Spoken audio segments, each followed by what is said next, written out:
வணக்கம். கும்மிமனை பதிப்பகம் மற்றும் கும்மிமனை வாசகர் வட்டம் சார்பாக வாரம் ஒரு எழுத்தாளர்களை சந்தித்து உரையாட வேண்டும் என்று எண்ணியிருந்தோம். இந்த வகையில் முதல் முறையாக ஓட்டப்படத்தை சேர்ந்த கவிஞர் சிவா அவர்கள் அவரது இல்லத்தில் சென்று. வணக்கம். உங்களை நீங்கள் கொஞ்சம் அறியப்படுத்தீங்களா? எழுத்து வாசிப்பு என்னுடைய வாழ்க்கை. ஒரு நல்ல கவிஞர்ங்கிற முறையில் இந்த நம்மளோட வாசகர்கள் இருக்காங்க நிறைய. நம்ம வாசகர்கள்லாம் உங்களை பற்றி தெரிஞ்சுக்கணும்னு விரும்புகிறாங்க. இப்போ நான் அதுக்காக சில கேள்விகள்லாம் உங்கள்கிட்ட கேட்குறேன். நீங்கள் உடனடியாக பதில் சொல்லணும். சரியா? கண்டிப்பாக கேட்கலாம்ல? கண்டிப்பாக கேட்கலாம். தயாராக இருக்கீங்க? கேளுங்க. தயாராக. இப்போது முதல் கவிதை எழுதுவீங்கன்னு தோணியிருக்கு. முதல் கவிதை எழுத்து வடிவமாக எப்போ தோணுச்சு? எந்த வருஷம் தோணுச்சு? அதுக்கான சூழல் எப்போ வந்துச்சு? சொல்ல முடியுமா? முடியும், கண்டிப்பாக முடியும். அது இல்லை, எந்த கவிஞனுமே சொல்லிடுவான். அது ஒரு அற்புதமான தருணம். நான் 2000 நினைக்கிறேன். யூனிவர்சிட்டி காலேஜில் நான் பிஏ இங்கிலீஷ் லிட்டரேச்சர் படிக்கும்போது அதான் அந்த முதல் கவிதை வந்து அப்பா பற்றி. எனக்கு கவிதை சரியாக ஞாபகம் இல்லை. அது ஒரு 1-2 லைன் மட்டும் எனக்கு ஞாபகம். பரவாயில்ல, நினைவு இருந்தால் சொல்லுங்கள். அந்த உயர்ந்த குள்ளர்னு ஆரம்பிக்குவது. அது அவர் எங்கள் ப்ரொஃபஸர் திரு மணிவண்ணன் அவர்களுக்கு வந்து அது ரொம்ப பிடிச்சி போச்சு. கிளாஸில் வச்சு வாட்சி காமிக்கிறார். பயங்கர கிளாஸ் பண்ணாங்க. நல்ல ஒரு 12 வரி என்னமோ பண்ண கவிதை. ரொம்ப நாள் வச்சுருந்தேன். Lost it. அப்புறம் பயங்கர கிளாஸ் பண்ணோன்னா அது இங்கிலீஷ் லிட்டரேச்சர். அது 40 பையங்களில் 38 பையங்க வந்து தமிழ் மீடியம். அப்போ அந்த 2 பையங்க இங்கிலீஷ் மீடியம் அவங்களுக்கு தான் ரொம்ப ப்ரிஃபரன்ஸ் கொடுக்குற மாதிரி தோணும். அப்புறம் அந்த கவிதை வாய்ச்சி முடித்தோடனே அந்த இங்கிலீஷ் மீடியம் படித்த பையன் எனக்கு கூப்பிட்டு போய் கேண்டீனில் நல்லா இருக்குமாப்ல அப்படின்ட்டு ஒரு டீயும் ஒரு சம்சாவும் எனக்கு வாங்கி கொடுத்தோம்.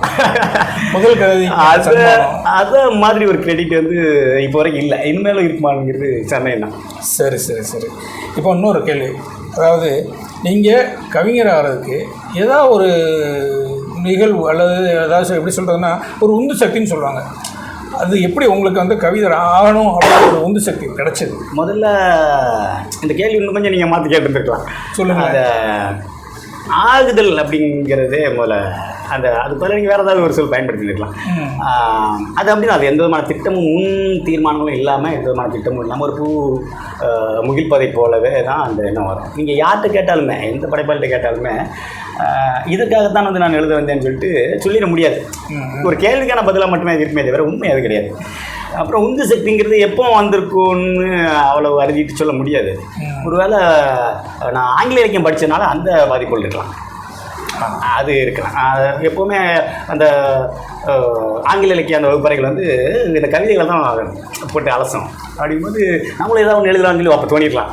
அப்போ நீங்கள் படித்தது ஆங்கில இலக்கியமா? அப்போ படித்தது ஆங்கில இலக்கியம். ஓ, ஆங்கில இலக்கியம் படிச்சுட்டு தமிழ் மேலே படித்தது. இதில் இன்னொரு விஷயம் நான் இங்கே சொல்ல ரொம்ப நாள் ஆசை.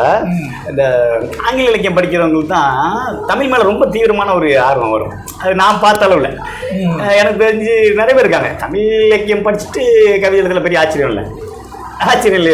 அது இயல்பாகவே தமிழ் மொழி மேலே அவங்களுக்கு ஒரு பற்று வந்துடும். அது ஒன்றும் பிரச்சனை.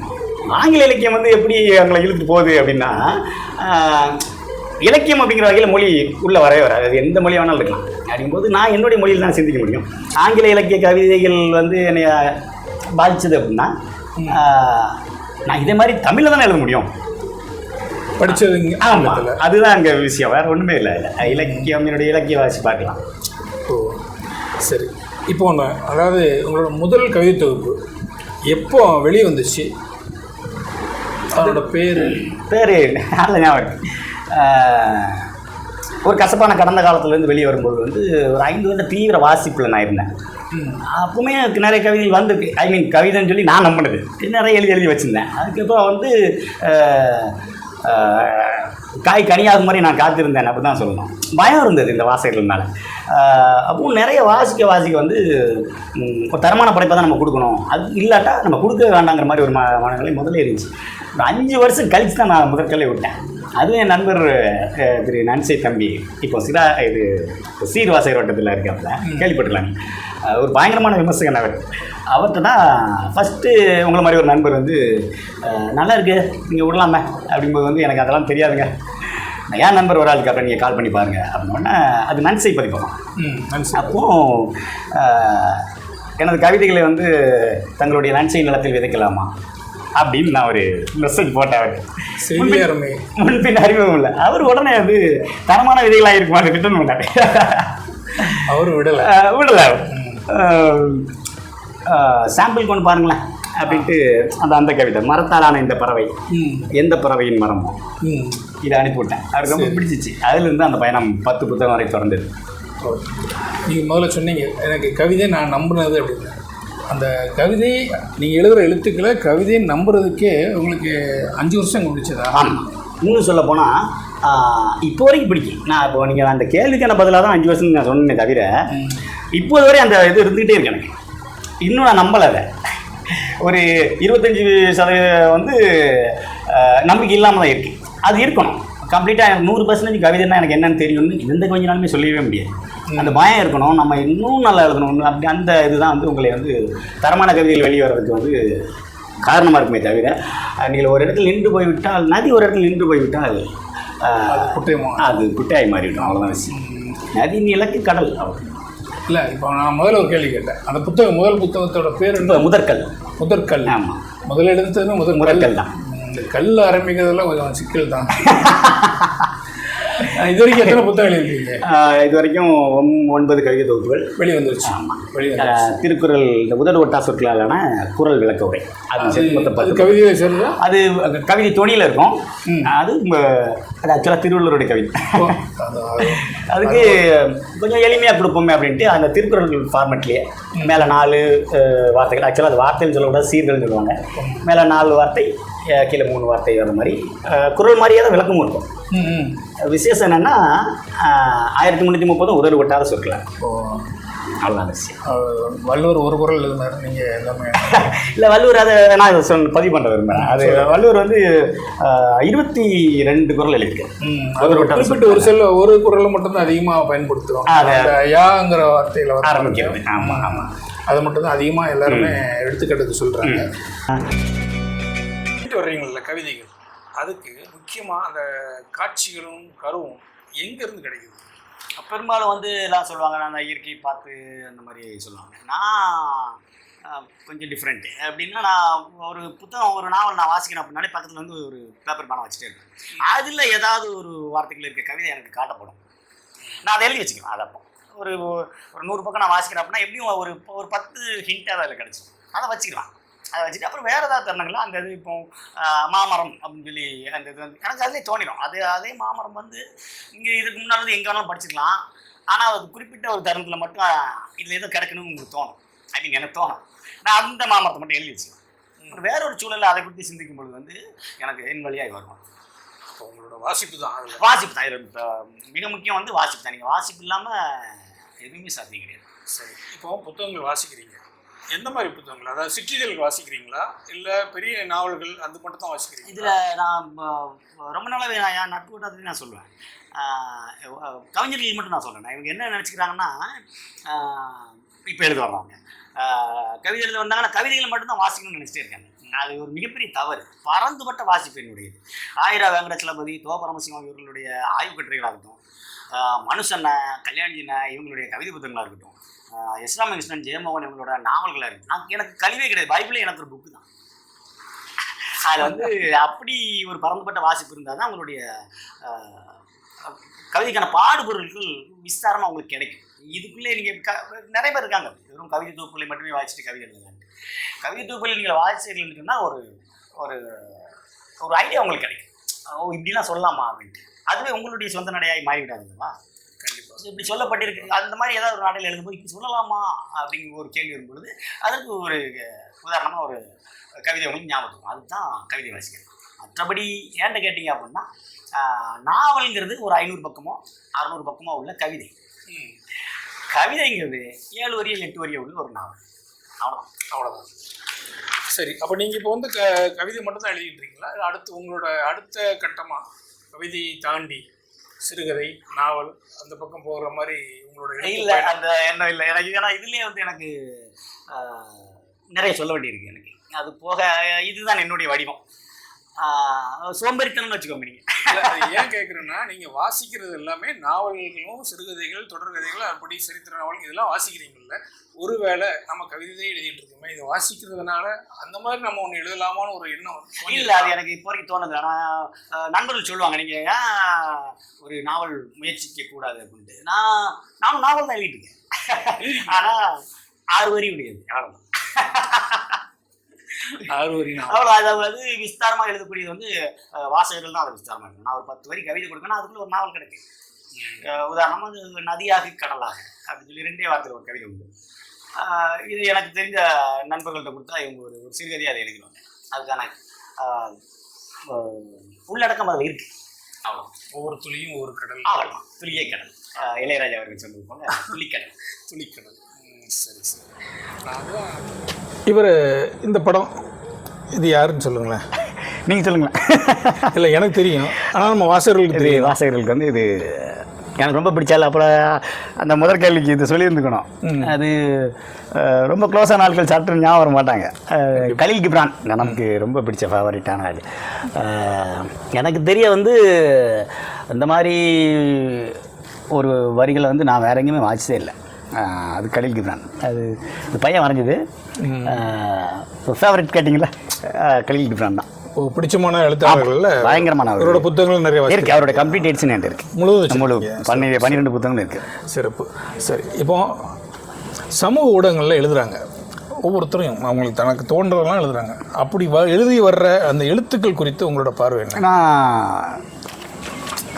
நான் எப்படின்னா, மிக எளிதாக கிடைக்கிற பொருள் வந்து தரத்தோடு இருக்குன்னு சொல்லிட முடியாது இல்லையா. அந்த தான் இது.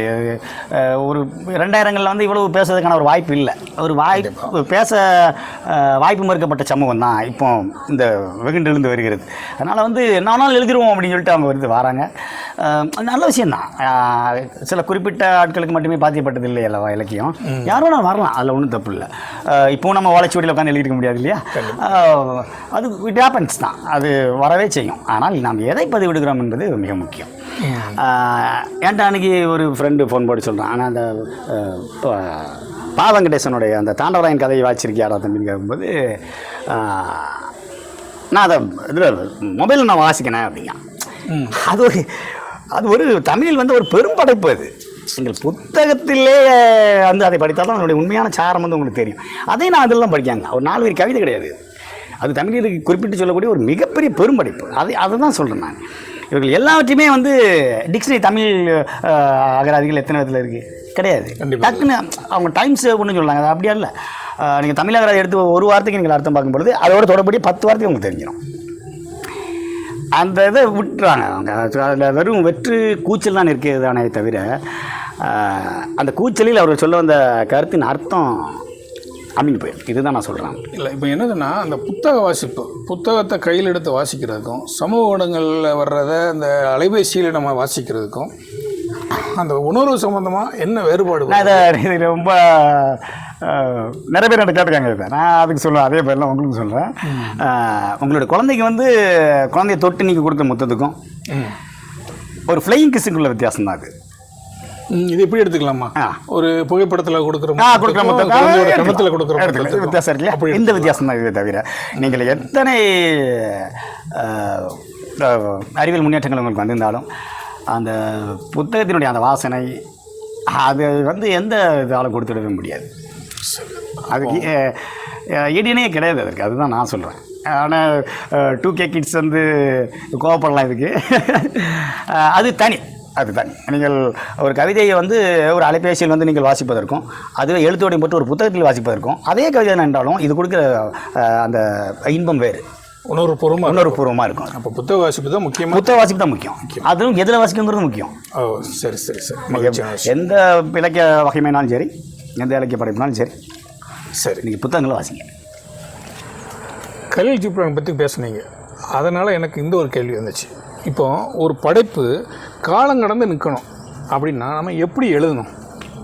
காலம் கடந்து நிற்கணும் அப்படின்னு சொல்லி நினச்சிக்கிட்டு எழுதக்கூடாது. அப்போ எழுத்து நான் அப்படித்தான் புரிந்து கொள்கிறேன். அது எழுத்தாளனுடைய கையில் இல்லை என்று தான் நான் சொல்லுவேன்.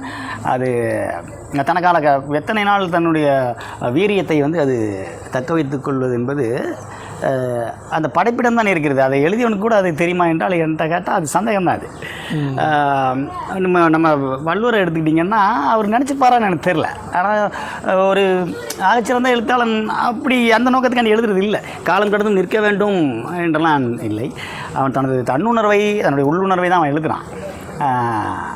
அதனுடைய வீரியம் சார்ந்தது, அந்த உண்மைத்தன்மை சார்ந்தது. ஈவன் அந்த எழுத்தாளனுக்கே கூட இது புதிர் தான். இது நிற்குமான்னு கேட்டால் தெரியாதுன்னு தான் சொல்லுவான். அப்படி தான் சொல்ல முடியும். அது கலையில் கிப்ரான் நம்ம இப்போ பாராட்டுறோம். அவர் எனக்கு நேரம் போலையா நான் சும்மா எழுதினேன் கூட அது சொல்லலாம். தெரிஞ்சது. அந்த ஜி நாகராஜனுடைய இந்த நாளை மற்றும் ஒரு நாளை அந்த நாவல் இருக்குல்ல, அந்த அந்த ப்ரோட்டகனிஸ்ட் அந்த ஹீரோட்ட வந்து ஒரு கேள்வி வரும். நிறைய அநியாயம் பண்ணிட்டு, ஐ மீன் அவனுடைய வாழ்க்கை முறை அது கேட்கும்போது, அது கேட்கும்போது ஏன் இப்படி பண்ணுற அப்படின்னு கேட்கும்போது கொழுப்பு தான்மா. எதார்த்தமா? ஆமாம், அதுதான் நாங்கள் உண்மை. அதில் என்னத்தை சொல்ல, அவனுக்கு அவன் செய்வது நியாயம். அது போன்று உங்களுடைய படைப்புகளுக்கு நீங்கள் உண்மையாக இருந்தால் நிற்கலாம். ஒருவேளை அறுதிட்டெல்லாம் சொல்லிவிட முடியாது. அந்த எண்ணம் வருகிற பொழுதே அந்த படைப்பு தன்னுடைய என்ன சொல்கிறது, அந்த வீரியத்தை இழந்து போகிறதுன்னு தான் நான் சொல்லுவேன். அந்த நோக்கம் இருக்கக்கூடாது அவனுக்கு, ஒரு படைப்பாளனுக்கு. இப்படி எடுத்துக்கலாமா? அந்த படைப்பு வெளிவந்த அந்த காலத்தை பொறுத்து, அந்த காலச்சூழல் குறித்து நம்ம காலம் தாண்டி நிற்கிறத பற்றி பேசுகிற பொழுது இருக்கவே செய்கின்றன. புதுமை பித்தன் இப்பவும் புதுமை பித்தன் தான். அதுதான் கேட்டேன். கேட்டீங்கன்னா அது அவருடைய காலகட்டத்தில் வச்சு பார்த்தாலுமே அவர் சொல்லும்போது புதுமை பித்தனோட ஞாபகம் வருது. உங்கள் கதை வந்து எனக்கு புரியலையா? அப்பாடா நல்ல வழி புரியலை அப்படிம்பாரு. நான் 100 வருஷம் வந்து முன்னால் வந்து பிறந்துட்டேன் அப்படிங்கிற மாதிரி ஒரு பதிவு பண்ணுறாரு புதுமை பித்தன். சொல்கிறாரு அந்த தொங்குசி ரகுநாதனுடைய புதுமை பித்தன் வாழ்க்கை வரலாறு அது வருது. எல்லா பெரும்படைப்பாளர்களுமே தன்னுடைய 100 வருடங்கள் கழித்து பிறக்க வேண்டியவர்கள் தான். அவங்க முன்னாலே பிறந்துடுறாங்க. அதுதான் அவர்களுக்கு அந்த 100 வருடங்கள் வந்து காலம் கடந்து இருப்பதாக நாம் எடுத்துக்கொள்கிறோம். அதுதான் விஷயம். புதுமை பித்தன் இப்பொழுதும் புரியாத வாசகர்கள், அதிதீவிர வாசகர்கள் என்று தங்களை சொல்லிக்கொள்ள ஆட்கள் இப்பொழுதும் புதுமை பித்தனை புரியாத ஆட்கள் இருக்கவே செய்கிறார்கள். சரி சரி, அதுதான் விஷயம். ஒரு படைப்பாளியின் பங்கு சமூகத்தில் என்னவா இருக்கணும்? மிக கடினமான கேள்வி.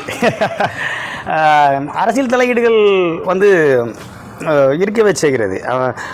இந்த ஜாதி மதம் அரசியல் இதை சாராது ஒரு படைப்பை வந்து எதுக்கு படைத்து இருக்கவே செய்யும். அது அவ்வளவு வீரியமாக வந்து வெளிப்படுகிற பொழுது அந்த படைப்பாளன் வந்து அரசியல் சார்ந்தவனாகவோ ஏதோ ஒரு அமைப்பை சார்ந்தவனாகவோ ஆகிவிடுகிறான். இந்த பயம் எல்லா படைப்பாளிக்கும் இருக்குது. நம்ம பாடுபொருள் வேறு எடுத்துக்கிறோமே அப்படிங்கிற மாதிரி ஒரு சூழல் இருக்கும்போது சமூகம் சார்ந்து ஒரு கட்டுப்பாடுகள் அவன் அறியாமலே தனக்குள்ளாகவே அவன் வந்து விதித்துக் கொள்கிறான். சில எல்லைகளை தாண்டிவிடக்கூடாது அப்படிங்கிற ஒரு விழிப்புணர்வு அவன்கிட்ட இருக்குது. அந்த பட்சத்தில் வந்து சமூகத்தின் மீதான ஒரு தான் மிகச்சரியாக எதை சொல்ல வருகிறானோ அதை அவனால் சொல்ல முடியாமல் போய்விடுகிறது. அதுதான் விஷயம். இப்போ ஒவ்வொரு படைப்பாளிகளுக்கும் ஒவ்வொரு அடையாளம் இருக்குது. உங்களுக்குன்னு ஒரு அடையாளம் என்னவா இருக்கும்? தெரியல, அதை நீங்கள் தான் சொல்லணும். வாசிகள் அடையாளம் என்னுடைய கவிதை தான் என்னுடைய அடையாளம். ஏதோ ஒரு வரி, ஏதோ ஒரு மனிதனை வந்து ஏதோ ஒன்று செய்தே ஆக வேண்டும். இது முன் தீர்மானம் செய்யப்பட்டு திட்டமிடப்பட்டுலாம் இது எழுதப்படாது ஒரு நல்ல படைப்பு. யாரை போய் எப்படி சென்று தைக்கும் ஒரு அம்பு என்று வில்லுக்கு தெரியாது. எய்தவனுக்கும் என்கிட்ட கேட்டால் தெரியாதுன்னு சொல்கிறேன். குறி வச்சதான் தானே. பெரும்பாலான அந்த இலக்குகளை போய் அடைகிற அம்புகள் குறிப்பார்த்து எய்யப்பட்டவை அல்ல. கைப்பிழைத்து கூட அந்த அம்பு விடுபட்டு இருக்கலாம் அல்ல. It happens. அது குறிப்பிட்ட இலக்கு என்கிற ஒரு எண்ணம் வருகிற பொழுதே படைப்பு தன்னுடைய சாரத்தை இழந்து விடுகிறது. என்னுடைய வரி உங்களை வந்து பாதித்தால் சந்தோஷம், பாதிக்கவில்லை என்றால் ரொம்ப சந்தோஷம். சரி, ஒரு கவிதை ஒரு வாசகனை தட்டி எழுப்ப முடியுமா ஒரு கவிதையால்? அதனுடைய பிரதான நோக்கம் அது அல்ல. அதை நாம் மிக நிறைய கருத்தாடல்கள் இருக்குது. ஒரு கவிதை இதை தான் சொல்லணும், ஏதாவது சொல்லி ஆகணும் அப்படிங்கிற மாதிரிலாம் எனக்கு தோணலை. நான் என்னுடைய வரி உங்களை ஏதாவது செய்தது என்று சொன்னால் சந்தோஷம், மறுபடியும் அதுதான். ஆனால் உங்களை திட்டமிட்டு உங்களை குறிவைத்து எய்யப்பட்ட அம்பு அது கிடையாது. கவிதை தான் ஒரு கவிதையாய் நிலைத்திருப்பதற்கு மட்டுமே விரும்புகிறதே அன்றி யாரையும் சுஜாதா சொல்லுவாப்ல அழகாக ஒரு பிள்ளை கூட உங்களால் புள்ளி நுனியை கூட உங்களால் வளைக்க முடியாதுங்கிறத கொஞ்சம் போக போக தெரிஞ்சுக்கிறீங்கன்ட்டு கபிலன் வைரமுத்தோட புத்தகத்துக்கு மனிதனுக்கு அடுத்தவன்னு சொல்லி ஒரு தொகுப்பு அந்த புத்தகத்தில் பதிவு பண்ணுவார் முன்னுரையில் எழுதுப்பார் அவர் வானவில்லை வளைப்பேன் அப்படிங்கிற மாதிரிலாம் வரும். அதில் சுஜாதா சொல்லுவார் தம்பிக்கு போக போக தெரியும் ஒரு பிள்ளை கூட வளைக்க முடியாதுன்ட்டு. இங்கே அதுதான் விஷயம். நோக்கமற்றது கல்வி, அதுதான் அதனுடைய நோக்கம். இது சார்ந்த ஒரு கேள்வி, அதாவது கவிதை மட்டும்தான் இல்லை, பிற படைப்புகளாலும் ஒரு வாசகனை தட்டி எழுப்ப கண்டிப்பாக. ஆனால் இங்கே இது படைப்பாளன் தான் சொந்தம் கொண்டாட முடியாது, அதுதான் இங்கே விஷயம். உங்களை இப்போ மாரிமுத்தண்ணனை வந்து கிளந்தலை செய்ய வேண்டும், ஒரு இனத்தை வந்து தட்டி எழுப்ப வேண்டும் என்ற நோக்கமெல்லாம் அவன் வந்து அவனுக்கு இருப்பதை போன்று எனக்கு தோன்றவில்லை. அவன் தன்னுடைய அகத்தை எது தொந்தரவு செய்கிறதோ அதை தன்னுடைய படைப்பாக வெளிப்படுத்துகிறான். அதை படிக்கிற வாசகனும் அதே அளவுக்கு தொந்தரவுக்குள்ளான் என்று சொன்னால் நீங்கள் சொல்கின்ற மாற்றம் நிகழ்கிறது. அப்படி உணராத பட்சத்தில் அந்த மாற்றம் நிகழாமல் போகிறது. இதை நான் இப்படித்தான் பார்க்கிறேன். அதை விட்டுட்டு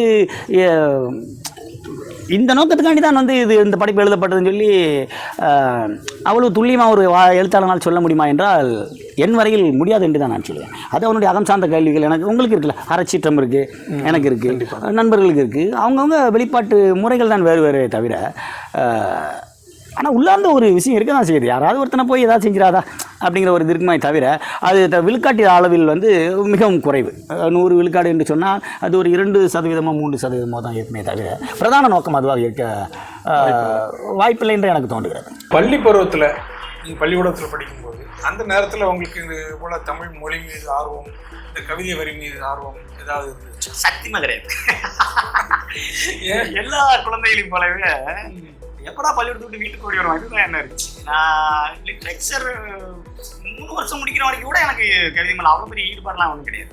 அடுத்து வாசிப்பும் ஒன்றும் கிடையாது. துறை சார்ந்து சில கவிதைகளை வந்து தேர்வுக்காக நான் தயார் செய்திருக்கலாமே வெளியே அது எந்த விதமான தாக்கத்தையும் ஏற்படுத்தலை. அது எந்த காலத்தில் அந்த கல் வந்து இந்த குளத்தில் விழுந்ததுன்னு தெரியல. எனக்கு சரியாக சொல்ல தெரியல. எனக்கு ஞாபகம் இல்லை. அது அப்படி தான் இருக்க முடியும். அது ஞாபகப்படுத்தி நானற்ற கணங்களில் தான் கவிதை வரும்னு சொல்லுவாங்க. இதுவும் அப்படிதான். எப்போ வந்து உங்கள்கிட்ட முன்னமே வந்து அமர்ந்திருக்கலாம் அந்த கவிதை பறவை, எனக்கு தெரியாமல் இருந்திருக்கலாம். நான் கண்டு கொண்டது 35 வயதுக்கு பிறகுதான். சரி, அப்போ நீங்கள் கல்லூரி பருவத்துக்குள்ள அப்புறம் தான் 35 வயசுக்கு அப்புறம், அதுக்கு முன்னாடி ஏதாவது வாசிப்பு அனுபவம்? அப்படி இல்லை, சொல்லிட முடியாது. என் வந்து பைபிள் வாசிக்கிற பழக்கம் எனக்கு உண்டு. அது அது இலக்கியத்துக்குள்ள ஒரு மாதிரியாக தெரியல. விகடன் வந்து என் ஃப்ரெண்டு ஒருத்தன் ஒரு தீவிர ரசிகன் ஆனந்த விகடன். எனக்கு நான் படினா சொல்லிட்டே இருப்பான். ஏன்டா விருப்பம் ஏதாவது படிச்சுட்டே இருக்கிறது தவிர பெரிய தாக்கம்லாம் பெரிய புத்தகங்கள் வாசிச்சோம்லாம் சொல்லிட முடியாது. அது சொன்னால் அது பொய். புத்தகம் வாசித்தது இல்லை? இல்லை, வாசிச்சதில்லை. ஏன்னா நிறைய கவிஞர்களோட நேர்காணலில் அவங்க என்ன சொல்லுவாங்கன்னா, நான் சின்ன வயசுலேருந்து படித்தேன், நிறைய வாசித்தேன், புத்தகங்களாக எடுத்துகிட்டு இருந்தேன், எனக்கு அதுதான் எனக்கு உந்து சக்தியாக இருந்துச்சு அப்படின்னு சொல்லுவாங்க. ஆனால் உங்களுக்கு வந்து இந்த கல்லூரி படிப்பு, உங்களோட படிப்புக்கு அப்புறம் தான் உங்களுக்கு இதே கல்லூரி படிப்பையும் தாண்டி அது ஒரு 22ன்னு வைங்களேன், தாண்டி நெடுநாட்கள் ஆகிவிடுது. ஏன்னா 35 தான் நான் ஆரம்பிக்கிறேன். சரி. எழுத்தே வந்து 35 தான் ஆரம்பிச்சு, வாசிக்க 30 ஆரம்பிச்சிச்சு, எழுத்து 30. இப்போ 45 வயசு எனக்கு. அப்போ கடந்த 10 வருஷமா எழுதிருக்கேன். கண்டினியூஸ். அதுதான் விஷயம். இதுவரைக்கும் உங்களோட படைப்புகளுக்கு ஏதாவது விருதுகள் கிடைச்சது? இங்கே ஒரு கன்னியாகுமரி மாவட்டத்தில் அந்த இந்திய பாரம்பரிய கலை இலக்கிய பேரவைட்டு அவங்க ஒரு விருது கொடுத்தாங்க.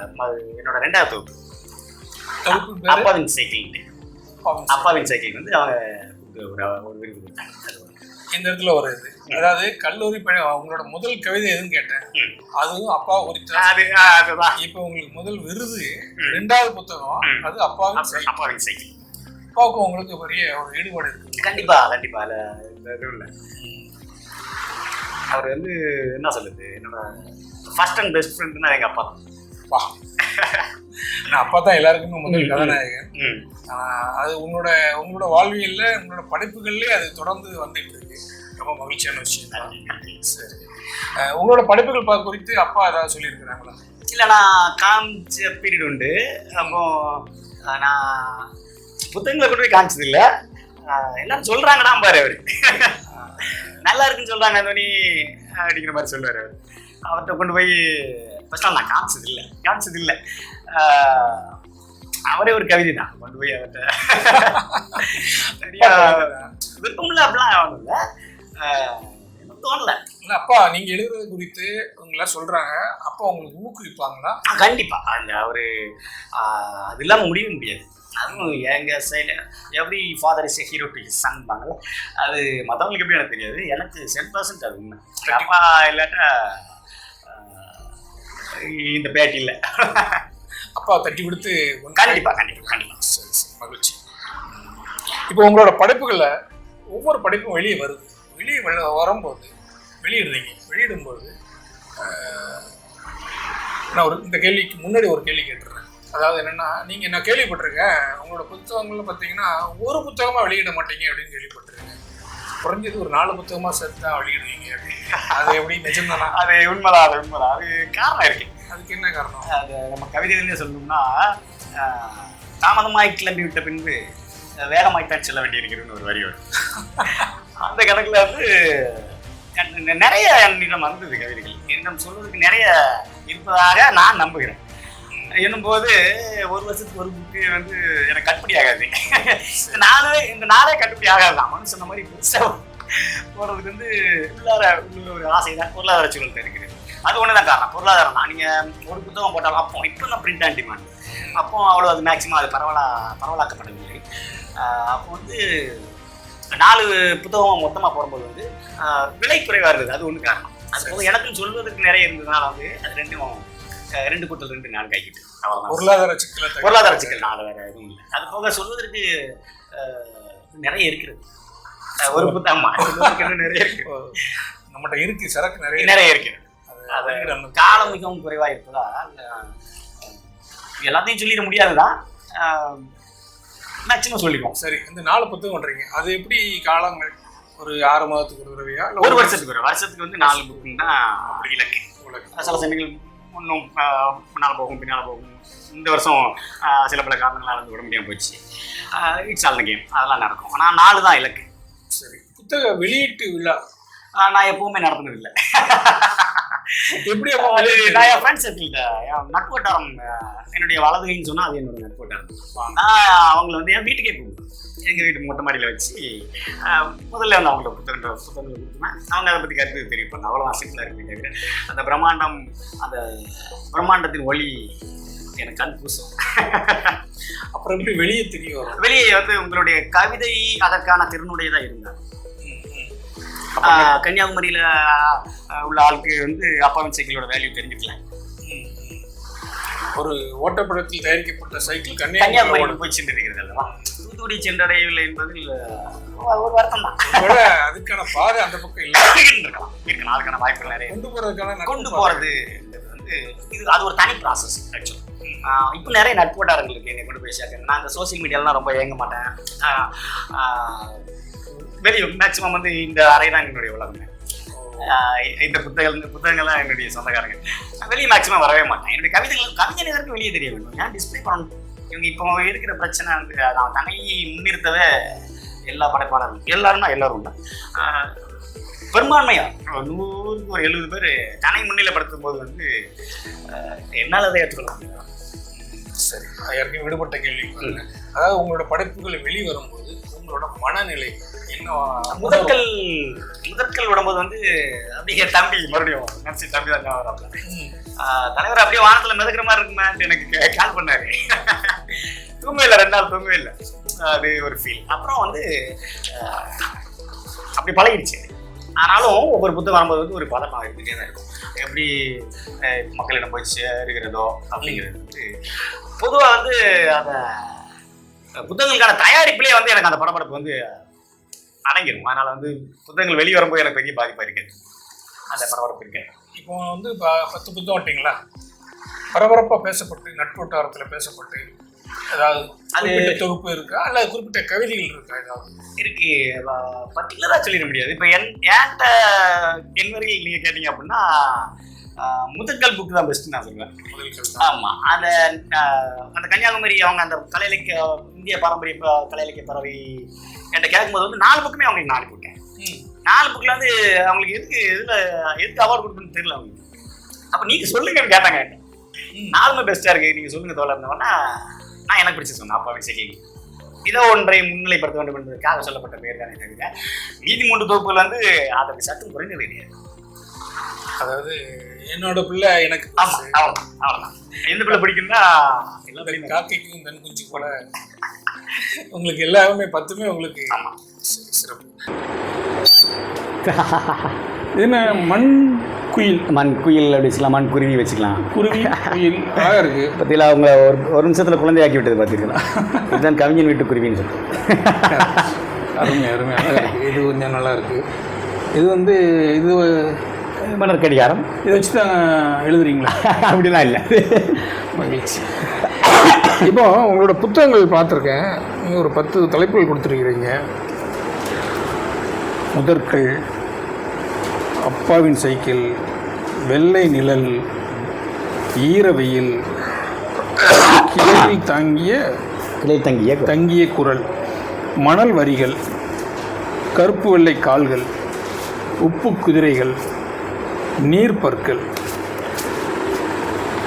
இது இந்த 9 இருக்குது. இந்த 9 தலைப்புகள் நான் இப்போ வாசித்த தலைப்புகளை மட்டும் வரிசையாக எழுதினாலே அது ஒரு கவிதையாக. அது இதில் என்னென்னா உங்களுக்கு நான் இப்போ என்னோட கேள்வி என்னென்னா, இந்த தலைப்பு இப்போ பார்த்தீங்கன்னா முதற்கல், இந்த தலைப்புக்கு காரணம் என்ன? ஏதாவது ஒரு கதை இருக்குது? கண்டிப்பாக இருக்குது. சொல்லுங்கள். பெரிய கதை இருக்குது. இதுக்கு வந்து முதற்கலுக்கு உண்மையிலே பெரிய கதை இருக்குது. எப்போவுமே வந்து நம்ம கவிஞர்கள் என்ன செய்வாங்கன்னா, ஒரு 100 கவிதைகள் கொண்ட ஒரு தொகுப்பு அப்படின்னா ஒவ்வொரு கவிதைக்கு வந்து ஒரு தலைப்பு வச்சுருப்பாங்க. அதில் ஆப்டாக எது இருக்கோ அந்த இதை தலைப்பு வைப்பாங்க. நான் அதே மாதிரி தான். அப்படின்னாலுமே வந்து தலைப்பு நான் முதல்ல தீர்மானிச்சேன், எந்த கவிதைக்குள்ள தலைப்பு தான் வரணும்னு சொல்லி கணக்கு பண்ணிடுவேன். அதை தான் தலைப்பாகவே வைப்பேன். இது வந்து நான் ஜீசஸ் கிறிஸ்டோட பயங்கர டைஹார்ட் ஃபேன். நான் ஜீசஸ் கிறிஸ்டோட இந்த முதற்கல் பைபிள்லேருந்து எடுத்திருந்தேன். உங்களில் விபச்சாரி மேலே வந்து அவங்க கல்லெறியணும்னு சொல்லிட்டு இருப்பாங்க.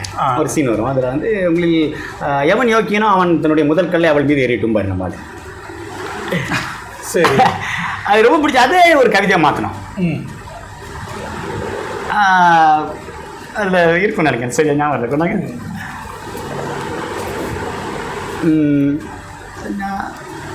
2000 வருடங்களுக்கு முன் ஒரு மனிதன் சொன்னான், உங்களில் எவன் நீதிமானோ அவன் தன் முதற்கல்லை என் மீது எறியட்டும் என. நாங்கள் அனைவரும் கல்லெறிந்தே கொண்டோம் அவனை, ஆனால் எரிந்த கற்களில் ஒன்று கூட இல்லை அவன் சொன்ன முதற்கல்லாக. இது பைபிள்ல இருந்து எடுத்தது. இது ஜீசஸ் கிறிஸ்டன் அப்படி சுட்டது. இல்லை, அட்டைப்படம் கூட அந்த கோலியாத்தோட அதில் உள்ள அந்த பையன் அது வந்து ரொம்ப ஃபஸ்ட்டு தான் போடுறோம். நம்ம ஒரு பிரம்மாண்டம் காமிக்கணுங்கிற மாதிரிலாம் தோணலை. இது என் பையன் வரைஞ்சது. அருமை அருமை. அப்போ 6வது 7வது படிச்சுட்டு இருந்தான். ஆமாம், அப்பவும் பதிப்பவன் தம்பி தான் மறுபடியும் நடிச்சு தம்பி இது ஆட்டா இருக்குமா தோழர் அப்படின்னு கேட்டாப்புல. ஆர்ப்பாட்டம் இல்லாமல் இருக்கும் தோழர் நான் முடிஞ்சு போயிடுச்சு. சரி, அடுத்த தொகுப்பு பாருங்கள், அப்பாவின் சைக்கிள். இதுவும் அதே தான். அப்போ அப்போ வந்து டிவி சுப்டி கூட கிடையாது எங்கள் வீட்டில். அப்பா சைக்கிளில் கொண்டு எங்கள் ஸ்கூலில் விடும். அப்பா மேலே ஒரு பயங்கரமான ஒரு ஈர்ப்பு இருந்தது. அப்பா பிள்ளையா? ஆமாம், சிறப்பு. அப்பா பிள்ளையும் எங்கிட்ட அம்மா இல்லாமல் எப்படி கூட அப்புறம் சண்டைக்கு வந்துடுவாங்க. அம்மா சண்டைக்கு வருவாங்கல்ல. அப்பா பிள்ளை தான். அதில் அந்த இது தினமணியில் நம்ம கலாரசிகன் அண்ணன் சொல்லியிருப்பார். இது வேற கவிதையை மென்ஷன் பண்ணியிருப்பார் அவர். அந்த அப்பாவின் தலைப்புக்குள்ள கவிதை வந்து அது ஒரு சிறுகதைன்னு சொல்லியிருப்பார் தினமணியில். சரி சரி சரி. அது என்னன்னா, கவனிப்பாரற்று மூலையில் கிடைக்கிற அந்த அப்பாவின் சைக்கிளானது தூக்க முடிகிற அளவுக்கு லேசானது தான், வீச முடியாத அளவுக்கு தான் கனமானது. அருமை. அது மனசு முடிகிறது வந்து அதோட எடை, நம்முடைய எடை. வீச முடியாதது வந்து மனசு. சிறப்பு சிறப்பு. சரி, இது என்ன? இது வெள்ளை நிழல் போட்டிருக்கு. அது கருப்பாக தான் இருக்கு. எப்பவுமே வந்து அந்த கான்ட்ரடிக்டரியாக தான் இருக்குன்னு நான் நினைப்பேன். எப்பவுமே பெரும்பாலும் அது என்னோட தலைப்புகள் அப்படி தான் இருக்கும். அதில் வந்தது தான் இது வெள்ளை நிழல்னு சொல்லிட்டு. வேற ஒன்றும் இல்லை, அந்த தலைப்பில் வந்து ஒரு கேட்சியாக இருக்கணும் அப்படின்னு ஒரு எப்பவுமே நினைப்பேன். ஒரு கவர்ச்சிகரமாக இருந்தால் தான்,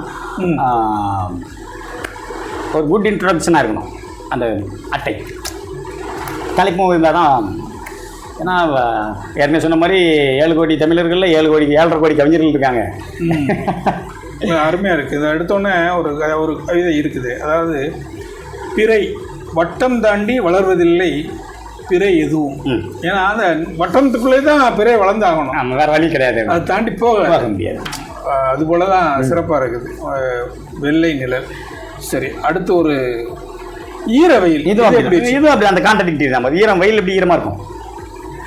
வெயில் ஈரமாக இருக்காது, கவிஞனுடைய வெயில் தான் ஈரமாக இருக்கும். கண்டிப்பாக கண்டிப்பாக. ரெண்டு கான்ட்ராடிக்ஷன் வர மாதிரி பார்த்துக்கிறோம் அதோட. வெயிலுக்கும் ஈரமும் ரெண்டு ஆப்போசிட் விஷயங்கள் இல்லையா, அதை ஒன்றாக சேர்ப்பது. ஓ, இதுலேயே ஒரு கவிதை அழகாக இருக்குது. குச்சி ஐஸ் வண்டியின் ஹாரன் ஒளி குளிர்கிறது செவி. ஏன்னா அது அந்த பாயத்தை வந்து நம்ம ஐஸ் வண்டியிலேருந்து வர்ற சத்தம் வந்து செவியை குளிர்விக்கிறது. ஐஸ் வண்டி சவுண்ட் கேட்டோம்னா நம்ம எத்தனை பேர் நம்ம வெளியே யார் வெளியே ஓடாமல் இருந்தோம்? கண்டிப்பாக ஒரு தலைமுறை இருந்தது, இப்போது ஓடுகிறார்கள் என்றா இல்லை. அதே நம்ம தீயணைப்பு வண்டி ஒளிச்சத்தம் கேட்டால் அது அந்த சைரனில் இருந்து ஏதோ ஒரு பதட்டம் வருது. வெண்ணி நாளர்கள் இன்னொரு கவிதை ஒரு பதட்டம் வரும். கண்டிப்பாக கண்டிப்பாக. எரியும் குடிசையின் ஓசைன்னு வரும். ஓ சரி சரி, அது ஒரு ஓசை. ஆமாம், சரி சரி, சிறப்பு. இந்த வெயில் அது அதுக்காக தான் வச்சிங்களா? ஆமாம், அந்த கான்ட்ராடிக்ஷன் இருக்கணும். இந்த படம் வரைஞ்சதெல்லாம் எல்லாமே என்னோட எல்லா புத்தகங்களும் படம் வரைஞ்சது. உங்களுக்கு அட்டைப்பட ஓவியர் வந்து வீட்டில் இருக்கேன். பரவாயில்ல, உங்களுக்கு எல்லாமே உங்களுக்கு அமைஞ்சிருக்குது. கவிதை முதற்கொண்டு எல்லாமே உங்களை தேடி வருது. அப்படி வருதுங்கிற வார்த்தை கரெக்ட். அதான் நீங்களா எதுவுமே இல்லை இல்லை, நான் எதுக்குமே உங்களுக்கு வந்து எடுக்கல, ஆனால் எல்லாமே வருகிறது. சரி, கிளையில் தங்கிய குரல். கிளையில் தங்கிய குயில் வைக்கிற மாதிரி நம்ம ஒரு திட்டம் இருந்தது.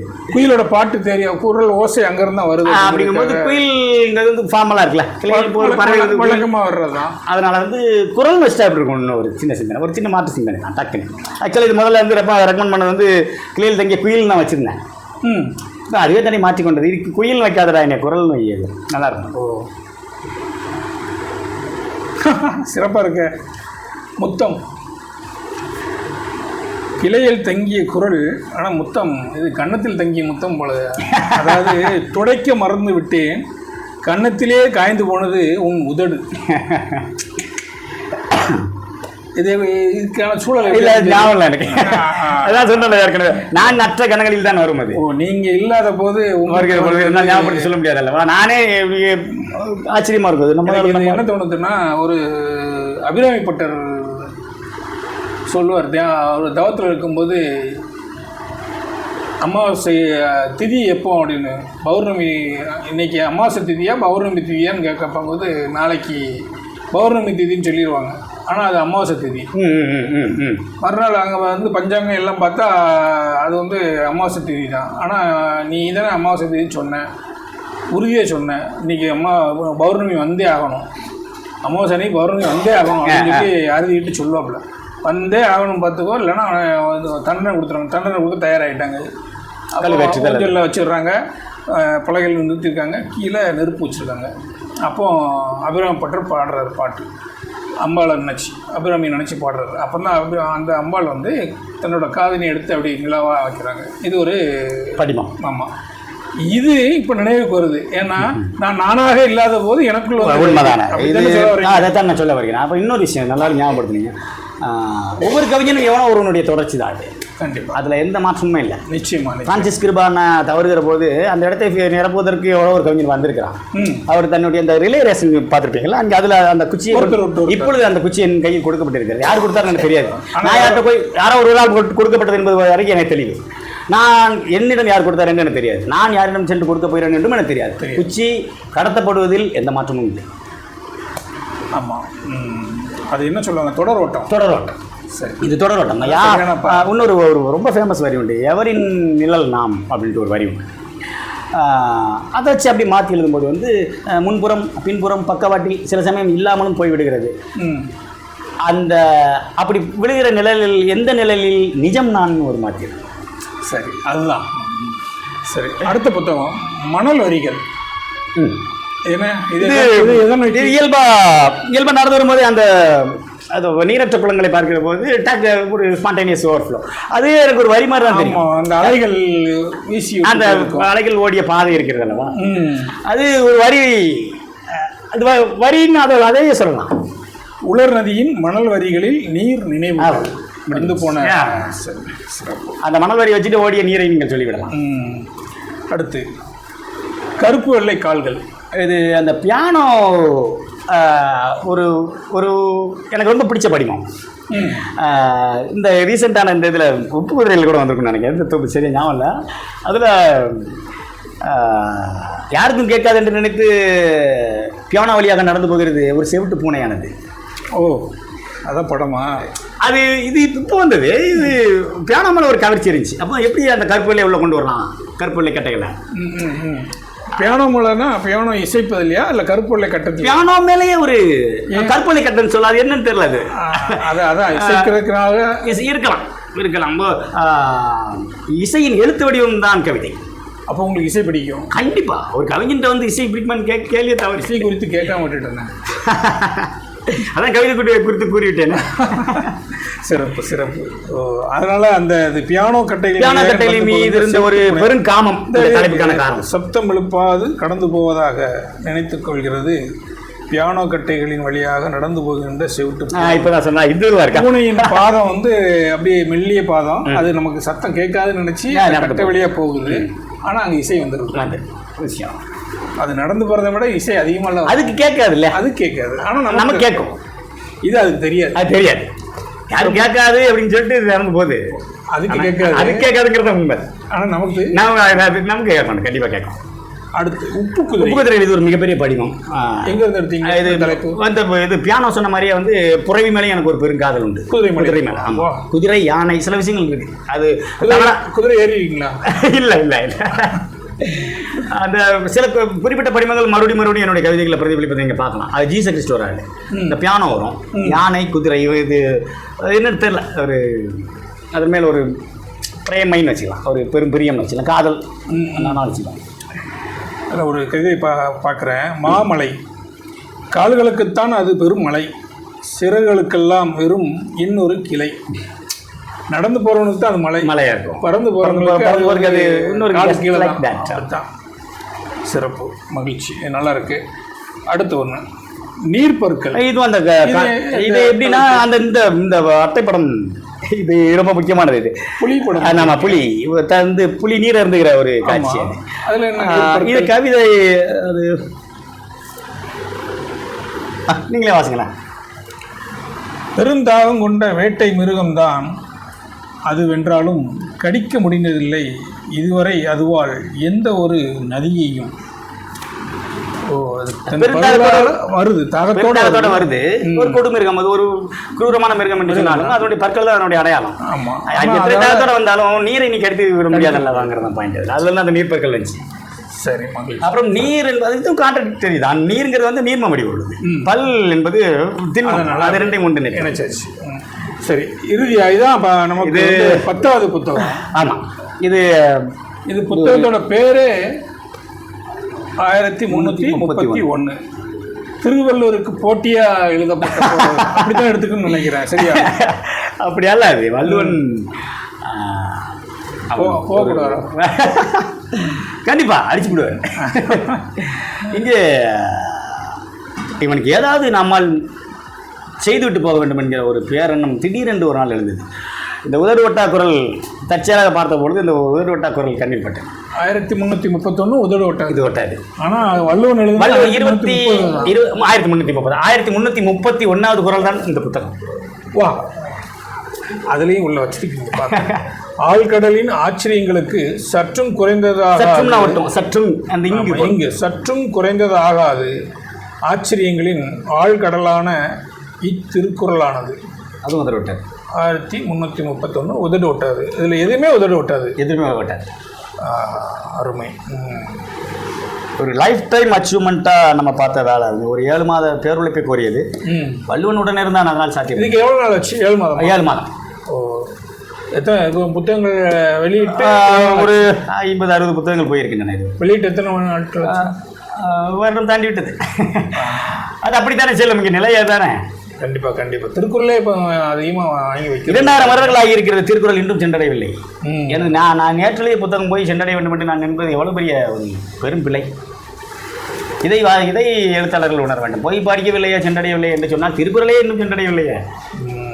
சரி, இப்போ இந்த புத்தகத்தை கண்டிப்பாக வெளியே கொண்டு வரணும். கண்டிப்பாக அதை நீங்கள் வாசகர்கள் கண்டிப்பாக நம்ம வாசகர்கள்ட்ட கொண்டு வந்து கொடுக்கணும். அது குமிழ்முனை முன்னெடுக்கும்னு நன்றி, என்னோட நன்றி உங்களோட சொல்லிக்கிறேன்.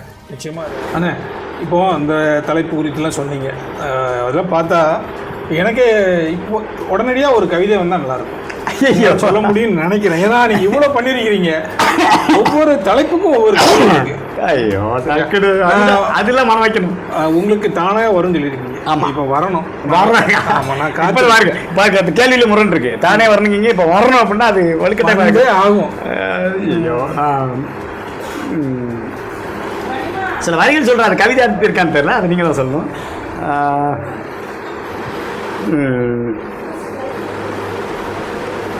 எல்லாரும் நினைப்பதை போன்று இல்லாமற் போவது அப்படி ஒன்றும் அத்தனை எளிதாக இருந்து கிடையாது.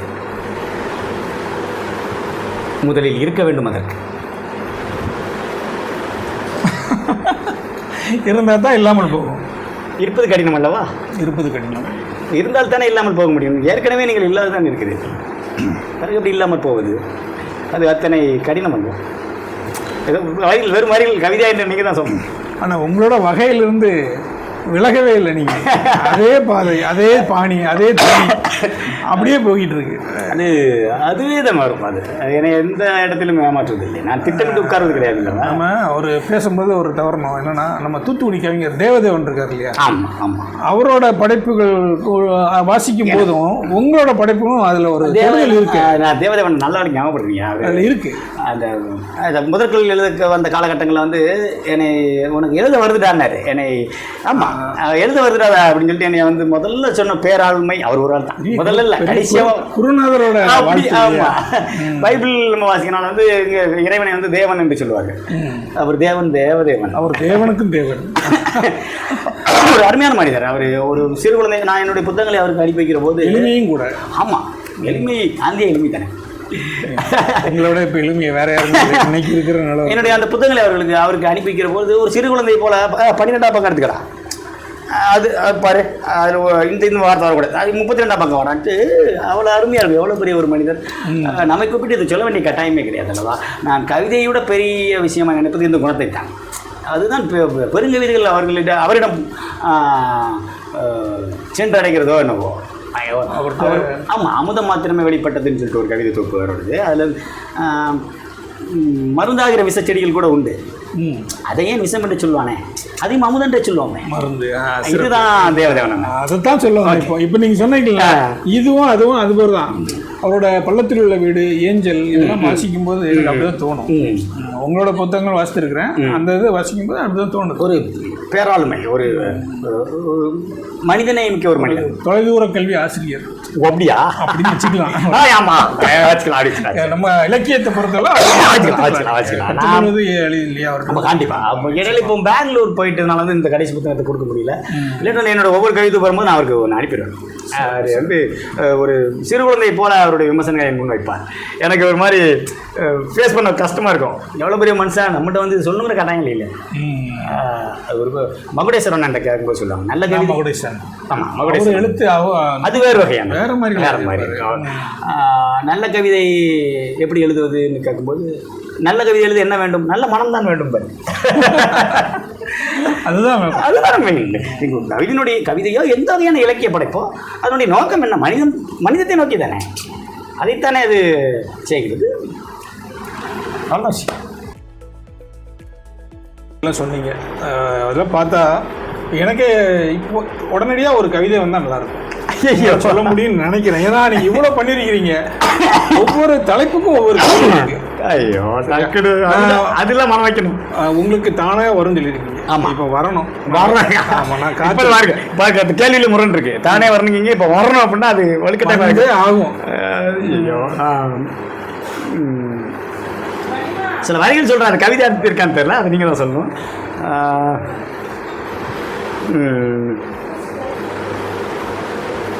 எல்லாரும் நினைப்பதை போன்று இல்லாமற் போவது அப்படி ஒன்றும் அத்தனை எளிதாக இருந்து கிடையாது.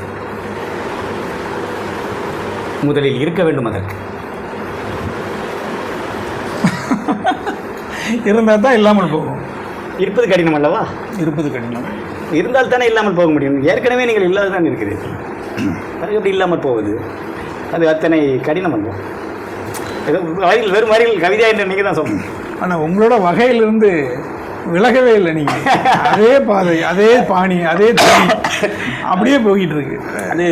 அதுவே தான் வரும். அது என்னை எந்த இடத்திலும் ஏமாற்றுவது இல்லை. நான் திட்டமிட்டு உட்கார்றது கிடையாது. இல்லை நம்ம ஒரு பேசும்போது ஒரு தவறணும் என்னன்னா, நம்ம தூத்துக்குடி கவிஞர் தேவதேவன் இருக்கார் இல்லையா? ஆமாம் ஆமாம். அவரோட படைப்புகள் வாசிக்கும் போதும் உங்களோட படைப்பும் அதில் ஒரு தேவதைகள் இருக்கு. நான் தேவதேவன் நல்லா ஞாபகப்படுறீங்க. அதில் இருக்கு. அந்த முதற்கல் எழுத வந்த காலகட்டங்களில் வந்து என்னை உனக்கு எழுத வருதுடான்னாரு என்னை. ஆமாம், எழுத வருதுடா அப்படின்னு சொல்லிட்டு என்னை வந்து முதல்ல சொன்ன பேராளுமை அவர் ஒரு ஆள் தான். முதல்ல இல்லை, கடைசியாக குருநாதரோட. பைபிள் நம்ம வாசிக்கனால வந்து இறைவனை வந்து தேவன் என்று சொல்லுவாங்க. அவர் தேவன், தேவதேவன். அவர் தேவனுக்கும் தேவன். ஒரு அருமையான மனிதர். அவர் ஒரு சிறு குழந்தை. நான் என்னுடைய புத்தகங்களை அவருக்கு அனுப்பி வைக்கிற போது எளிமையும் கூட. ஆமாம், எளிமை காந்திய எளிமை தானே. எங்களோட இப்போ எளிமையை வேற யாரும் இன்னைக்கு இருக்கிற நிலம். என்னுடைய அந்த புத்தகங்களை அவருக்கு அனுப்பி வைக்கிற போது ஒரு சிறு குழந்தை போல 12ஆம் பக்கம் எடுத்துக்கிறான். அது பாரு, அதில் இந்த வார்த்தை வரக்கூடாது, அது 32ஆம் பக்கம் வரான்ட்டு அவ்வளோ அருமையாக இருக்கும். எவ்வளோ பெரிய ஒரு மனிதர். நம்மை கூப்பிட்டு இதை சொல்ல வேண்டிய கட்டாயமே கிடையாது அல்லவா? நான் கவிதையோட பெரிய விஷயமா நினைப்பது இந்த குணத்தை தான். அதுதான் பெருங்கவிதைகள் அவரிடம் சென்றடைகிறதோ என்னவோ. ஆமாம், அமுதம் மாத்திரமே வெளிப்பட்டதுன்னு சொல்லிட்டு ஒரு கவிதை தொகுப்பு வருது. அதில் மருந்தாகிற விஷச்செடிகள் கூட உண்டு. அதையே விஷம் என்று சொல்லுவானே, அதையும் அமுதன்றே சொல்லுவாங்க. மருந்து. இதுதான் தேவதேவன். அதைத்தான் சொல்லுவாங்க. இப்போ நீங்கள் சொன்னீங்களா, இதுவும் அதுவும் அது மாதிரி தான். அவரோட பள்ளத்தில் உள்ள வீடு, ஏஞ்சல், இதெல்லாம் வாசிக்கும் போது அப்படிதான் தோணும். உங்களோட புத்தகங்கள் வாசித்திருக்கிறேன், அந்த இது வாசிக்கும் போது அப்படிதான் தோணுது. ஒரு பேராளுமை, ஒரு மனிதனை மிக்க ஒரு மனிதன். தொலைதூர கல்வி ஆசிரியர் அப்படியா அப்படின்னு வச்சுக்கலாம். நம்ம இலக்கியத்தை பொறுத்தவரை இல்லையா? கண்டிப்பாக. இடையில இப்போ பெங்களூர் போயிட்டதுனால வந்து இந்த கடைசி புத்தகத்தை கொடுக்க முடியல. இல்லைன்னா என்னோட ஒவ்வொரு கவிதை வரும்போது நான் அவருக்கு ஒன்று அனுப்பிடுவேன். அது வந்து ஒரு சிறு குழந்தை போல அவருடைய விமர்சனங்களை முன் வைப்பார். எனக்கு ஒரு மாதிரி ஃபேஸ் பண்ண கஷ்டமாக இருக்கும். எவ்வளோ பெரிய மனுஷன் நம்மகிட்ட வந்து சொல்லுங்கிற கட்டாயம் இல்லை. ஒரு மகுடேஸ்வரன் என்ற கேட்கும்போது சொல்லுவாங்க, நல்ல கவிதை மகுடேஸ்வரன். ஆமாம், மகுடேஸ்வரன் எழுத்து அது வேறு வகையான வேறு மாதிரி. நல்ல கவிதை எப்படி எழுதுவதுன்னு கேட்கும்போது, நல்ல கவிதை எழுத என்ன வேண்டும்? நல்ல மனம்தான் வேண்டும் பாரு. அதுதான் கவிதையினுடைய கவிதையோ எந்த வகையான இலக்கிய படைப்போ அதனுடைய நோக்கம் என்ன? மனிதத்தை நோக்கி தானே, அதைத்தானே அது செய்கிறது. அவ்வளோதான். சரி, சிறப்பு சிறப்பு. ஆனால் இது வரைக்கும் உங்கள்கிட்ட வந்து நிறைய கேள்விகள் கேட்டேன், நிறைய விஷயங்கள் சொல்லியிருக்கீங்க. ரொம்ப புதிய நம்மளோட வாசகர்களுக்கு புரியும்படியும் எளிமையாக சொல்லிட்டீங்க. இன்னும் கொஞ்சம் எளிமையான கேள்விகள் கேட்குறேன், சரியா? சின்ன சின்ன கேள்விகள் தான், சரியா? அதாவது உங்களுக்கு பிடித்த வார்த்தை? அகம். அகம். அகம்னா உள்ளா உள்ளா அப்படித்தானே? இந்த அகம் பிடித்தவன்னு சொல்லுவாங்க, அப்படி இல்லையா? அது எடுத்துக்கொள்கிற சார்ந்தது. சரி, எழுதும்போது நீங்கள் குடிக்கிற பானம் எது? அதாவது சிலர் வந்து தேநீர் குடிப்பாங்க. தேநீர் தான். ஒருவேளை கண்ணதாசன் ஐயா மாதிரி அதெல்லாம் இல்லை என்ன? அது நான் அந்த அதில் அது ஒரு விஷயம் நான் சொல்கிறேன். நான் வாட்சது நீங்கள் கேள்விப்பட்டுக்கலாம். இவர்கள் சொல்வது போல் குடிகாரர் அல்ல. அவர் ஏறக்குறைய வாய்ச்சது தான். இது நானும் ஒரு மருந்தை போல தான் நான் அதை எடுத்துக்கொண்ட ஒரு பதிவு நான் பார்த்தேன். இவர்கள் நம் சமூகம் பற்றி உங்களுக்கு தெரியாது. முன்னேற குடிகாரர்களை கண்ணதாசனை ஆக்கியது அந்த பெருமை நம்ம சமையை சாரும். சரி, நீங்கள் தினசரி எழுதுவீங்களா? ஆமாம், கண்டிப்பாக. எத்தனை முறை எழுதுவீங்க? தெரியாது, அது வர்றதை பொறுத்து. நான் தான் சொல்லியிருக்கேன்ல, இந்த எழுதுதல் என்கிற வார்த்தை பதமே பயன்படுத்தப்படக்கூடாதுன்னு. இப்போது காலையிலையா இரவா? அது எப்பொழுது வேண்டுமானாலும், அது என்னை எப்பொழுது கூப்பிடுகிறதோ அப்பொழுது. சரி, நீங்கள் எழுதுறதுலேயே நல்ல பெருமையாக இந்த எழுத்து நல்லா இருக்கு அப்படின்னு சொல்லக்கூடிய ஒரு கவிதை ஏதாவது? நிறைய இருக்குது. அதுதான் மேக்ஸிமம் பெரும்பாலும் வந்து ஒரு பகடி இருக்க மாதிரி நான் பார்த்துக்குறேன். என்னுடைய கவிதைகள் ஒரு கிண்டல் இருந்துகிட்டே இருக்கும். அது இப்போ டக்குன்னு கேட்குறதுனால, பச்சையாக சொல்வதென்றால் அவள் ஒரு கிளி. சரி, அதுவே நிறைய இருக்கு. நிறைய நிறம் மாதிரி சொன்னா, மஞ்சளா சொன்னா மாங்கனி. சரி, அது உங்க எங்களை சார்ந்தது. சரி, எதில் எழுதுறீங்க? பேனா வச்சு எழுதுறீங்க? ஆமாம், நான் முதல்ல வந்து மொபைலில், கம்ப்யூட்டரில்? இன்னும் முதல்ல வந்து நான் பேப்பரில் வந்து பேனா வச்சு தான் எழுதுவேன். அதுக்கப்புறம் வந்து நான் லேப்புக்கு அதை ட்ரான்ஸ்ஃபர் பண்ணுவேன். அப்புறம் அங்கேருந்து நட்போட்டாதுக்கு அலைபேசியை பயன்படுத்துவார். சிலர் பென்சில் கொண்டு கூட எழுதுகிறார்கள். அதனால தான் அவங்ககிட்ட எழுதுகிறார்கள். சில எழுதுகிறார்கள். சரி. இப்போது நீங்கள் நம்ம சிறுகதை நாவல்லாம் பார்த்துருப்பீங்களே, சுபா அப்படின்னு சொல்லி ஒருத்தர் எழுதுறாங்க. ஆமாம், 2 பேர் சேர்ந்து. அதுபோல் கவிதையில் நீங்கள் எழுதுறதுக்குன்னு நினச்சிங்கன்னா யார் கூட சேர்ந்து எழுதலாம்? அது அவர்கள் எப்படி சாத்தியப்படி என்று எனக்கு ஒரு மிகப்பெரிய ஆச்சரியம் உண்டு. அது பைபிளில் வரும், நீங்கள் 2 எஜமானுக்கு ஒன்றால் வேலை செய்ய முடியாதுன்ட்டு வரும். அது அவர்களுக்கு வாய்க்கிறது. என்னிடம் கேட்டால் என்னுடைய கவிதையிலேயே பதில் சொல்ல வேண்டும் என்றால், உங்களில் எப்படி அவர்களில் எப்படி நான் ஒருவராவது, என்னிலேயே நான் ஒருவனாக இல்லாத போது எனக்குள்ளேயே நிறைய பேர் தான் எழுதிட்டு இருக்காங்க. அதனால என்ன ஜோ அப்படிங்கிற ஒரு பருவ உடல் மட்டும்தான் அவங்களுக்கு தெரிகிறது. உள்ளே ஒவ்வொரு கவிதைக்கும் அந்த கவிதையை சார்ந்தவன் தான் அதை எழுதுகிறான். அவ்வளோதான். சேர்ந்து எழுத முடியுமா என்றால் முடியாது என்று சொல்வேன். சரி. என்ன பிரச்சனை நடக்க வேண்டாம். இப்போ உங்களோட இப்போ கவிதை மட்டும் எழுதிட்டு இருக்கீங்க. இப்போ நான் ஏற்கனவே கேட்ட கேள்வி தான், இருந்தாலும் இப்போ வந்து ஒரு 2 வார்த்தையில் சொல்கிறதுக்காக, கவிதை தாண்டி உங்களோட களம் எதுவாக இருக்கும்? கவிதை தாண்டியும் என்னுடைய களம் கவிதை தான். ஏன்னா சிலர் ஓவியம் வரைவாங்க, நாவல் சிறுகதை போகிறாங்களோ இல்லையோ, கவிதை வரைக்கும் போது அந்த ஓவியத்துலேயும் கொஞ்சம் ஆர்வம் இருக்கும். ஓவியத்தை பார்த்து கவிதை எழுதுறவங்க இருக்கிறாங்க, கவிதை எழுதிட்டு ஓவியம் வரைகிறோம். அதுபோல் உங்களுக்கு ஏதாவது? இல்லை, எனக்கு கவிதை தானே எல்லாமே. கவிதை என்னுடைய பிரதானமும் அதுதான், மாற்றும் அதுதான். சரி. நீங்கள் இப்போ எழுதுறீங்க இல்லையா, உங்களுக்கு எழுதுறதுக்கான சூழல், அதாவது இடம், வீட்டில் உட்காந்து எழுதுறீங்களா, வீட்டிலே எங்கே உட்காந்து எழுதுவீங்க? இதுக்கு சார் அழகான கேள்வி. இது ஒரு குறிப்பிட்ட இடத்துல என்னுடைய இந்த ஒரு புத்தகத்தினுடைய பெயர் உண்டு, நண்பர்களுக்கு அறை எனக்கு வீடு அப்படி. மிகச்சிறிய அறை என்று சொன்னாலும் கூட அது ஒரு சில குறிப்பிட்ட இடங்களிலேயே நான் தரையில் உட்கார்ந்து எழுதினால்தான் எனக்கு வரும். மடியில் வைத்துக்கொண்டு மேசை மீது வைத்துக்கொண்டெல்லாம் முடியாது எனக்கு. தரையில் உட்கார்ந்து கொண்டு இருக்க அப்படி தான் எழுதுவேன். அதிலும் சில குறிப்பிட்ட வாசிப்பறை என்றெல்லாம் கிடையாது. வாசிப்பறை தான் என்னுடைய வாழ்வறையே. சரிதான். இப்போ வழக்கமாக எழுதிட்டு வர்றீங்க, வழக்கத்துக்கு மாற புதுசாக ஏதாவது ஒரு ஒரு சம்பவம் ஏதாவது வந்து உங்களுக்கு கவிதை எழுத தூண்டி இருக்கு? நிறைய. இப்போ கடைசியாக போட்ட புத்தகமே அது அப்படி சார்ந்தது தான். உதடு ஒட்டாமல் வந்து திருக்குறளுக்கு விளக்குறை இருக்க முடியுமா என்று. இது ஆமாம், திருக்குறள் விளக்குறை. திருக்குறள் விளக்குறை அப்படி அது ஒரு பரிசோதனை முயற்சி. உதாரணமாக நிறைய இருக்கிறது. ஒரு கவிதை கூட சொல்லலாம் அந்த பரிசோதனை முயற்சியாக. பின்னால் இருந்து பார்த்தால் கூட சிலரை எளிதாய் என்னால் இனம் கண்டுகொள்ள முடியும். பக்கத்து வீட்டு பாப்பா, எதிர் வீட்டு தாத்தா, அடுத்த தெரு மாமா, அவ்வளவு ஏன் அனுதினமும் அதிகாலையில் என் வீட்டு வேம்பில் வந்து அமரும் காக்காவை கூட. இதில் என்ன விஷயம்னா, பாலின்ட்ரோம்பாங்க. மலையாளம்ன்ற ஒரு இங்கிலீஷில் இருந்தீங்கன்னா பின்னால் இருந்து பார்த்தாலும் மலையாளம், அதுதான் பாலின்ட்ரோம்னு சொல்லுவாங்க. இந்த வகையில் பாப்பான் போட்டு பின்னால் இருந்து பார்த்தாலும் பாப்பான், காக்கா, தாத்தா, மாமா, இதை ஒரு கவிதை வடிவமாக ஆக்குறது. அவர்களை பின்னாலிருந்து நீங்கள் அந்த பக்கமாக திரும்பி நின்றிருந்தால் கூட நீங்கள் எனது மாமா என்று சொன்னால் பின்னாலிருந்து பார்த்தாலும் கண்டுபிடிக்குங்கிற மாதிரி வரும். மாமா இது ஒன்று. அப்புறம் வௌவால் குறித்த கவிதையை வந்து தலைகீழாக எழுதுவது. வௌவால் தலைகீழ தொங்குறதுனால வந்து அது குட்டி போட்டு பால் கொடுப்பதால் பறவை இனத்துக்குள்ளும் வராமலும், பறந்து திரிவதால் வந்து விலங்கினத்துக்குள்ளும் வராமலும், இரண்டுக்கும் இடையில் வந்து காலகாலமாய் தொங்கிக் கொண்டிருக்கிறது இந்த வௌவால் என்னும் சொல்லானதுன்னு வருவார். ஒரு வௌவாலுக்கான விளக்கம் அது கீழே இருந்து ஆரம்பிக்கும். நிறைய பரிசோதனை முயற்சிகள் இருக்கு. இந்த நாவல்கள் இருக்கு, நாவல்கள் குறித்து நாவல்கள் வந்து சமூகத்தின் பிரதிபலிப்பாக இருக்கிறதா நீங்கள் எப்படி பார்க்குறீங்க? கண்டிப்பாக அதில் எந்த மாற்று கருத்தும் கிடையாது. அது அப்படி இல்லை என்றாலும் அது அப்படிப்பட்ட நோக்கோடு தான் எழுதப்பட வேண்டும் என்பது என்னுடைய பார்வை.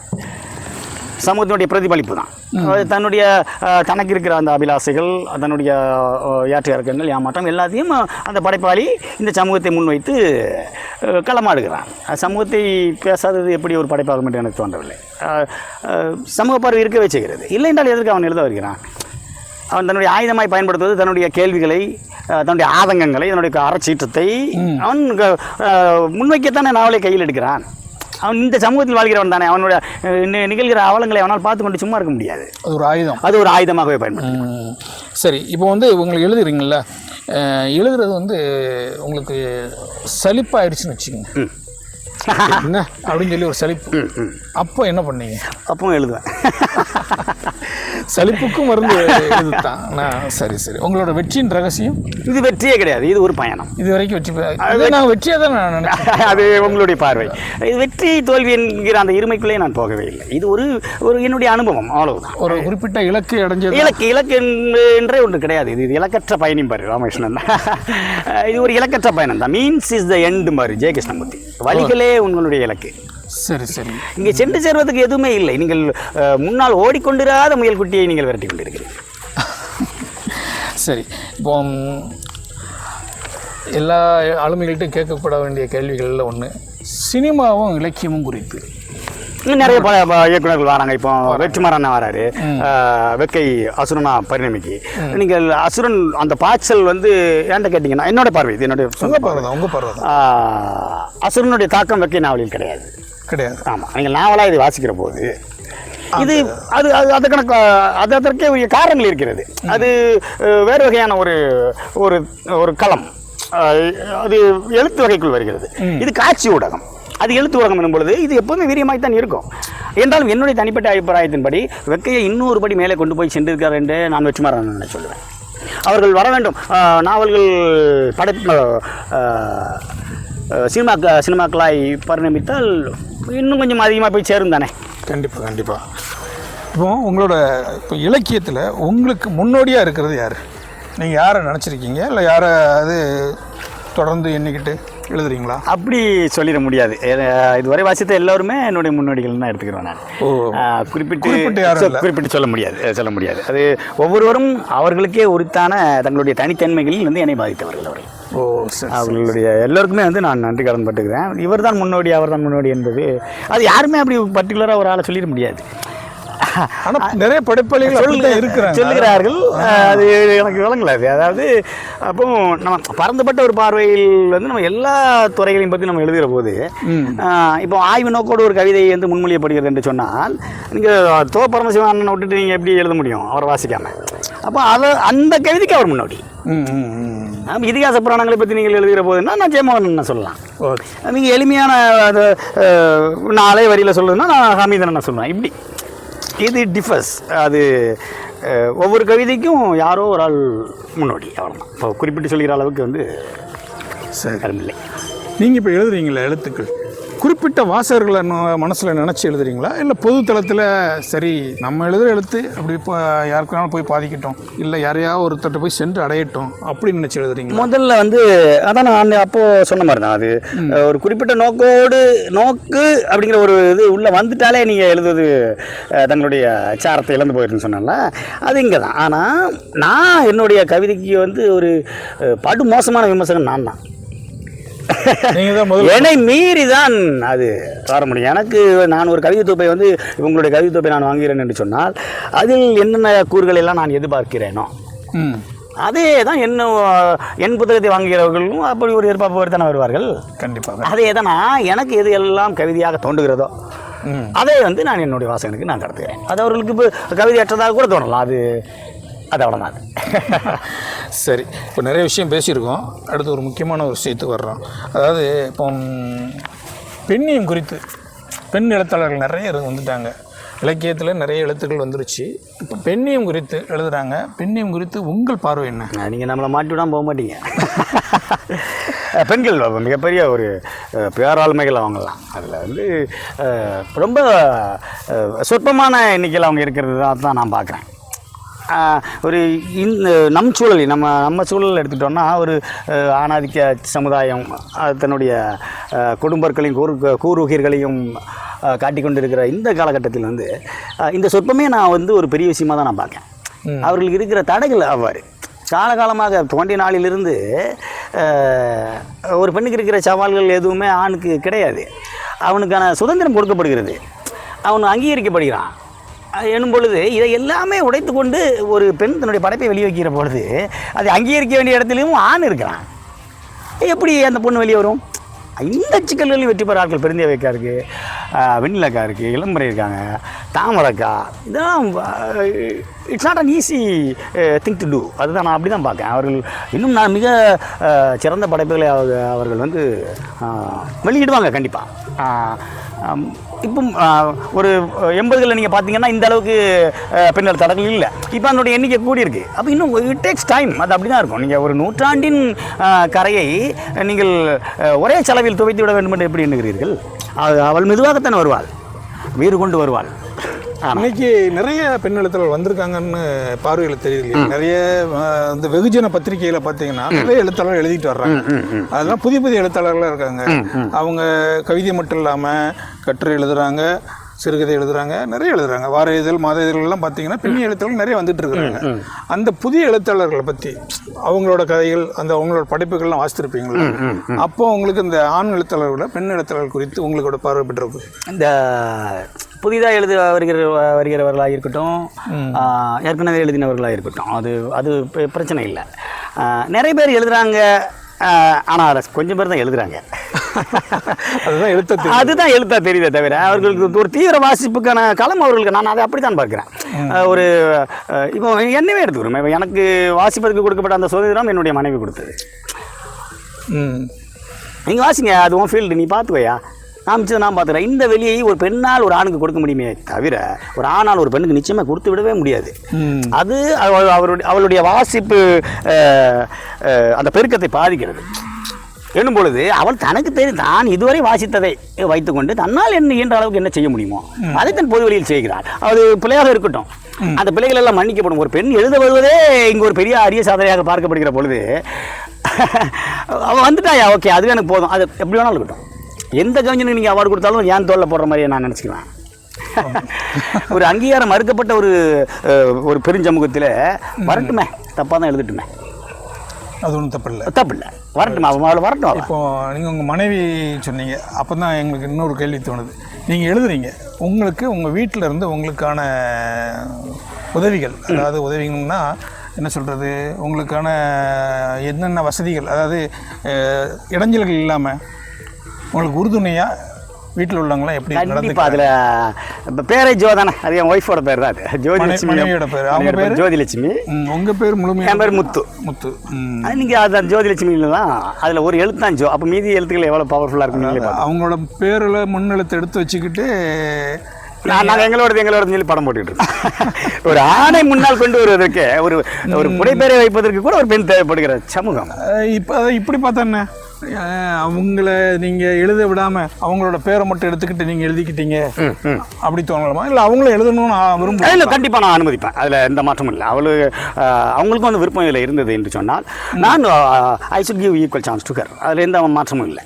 அது எனக்கு எந்த விதமான இடையூறும் இல்லாமல் அந்த இலக்கியம் இந்த தவிர என்னை எதுவுமே யோசிக்க விடாமல் பண்ணுறது அவள் தான்.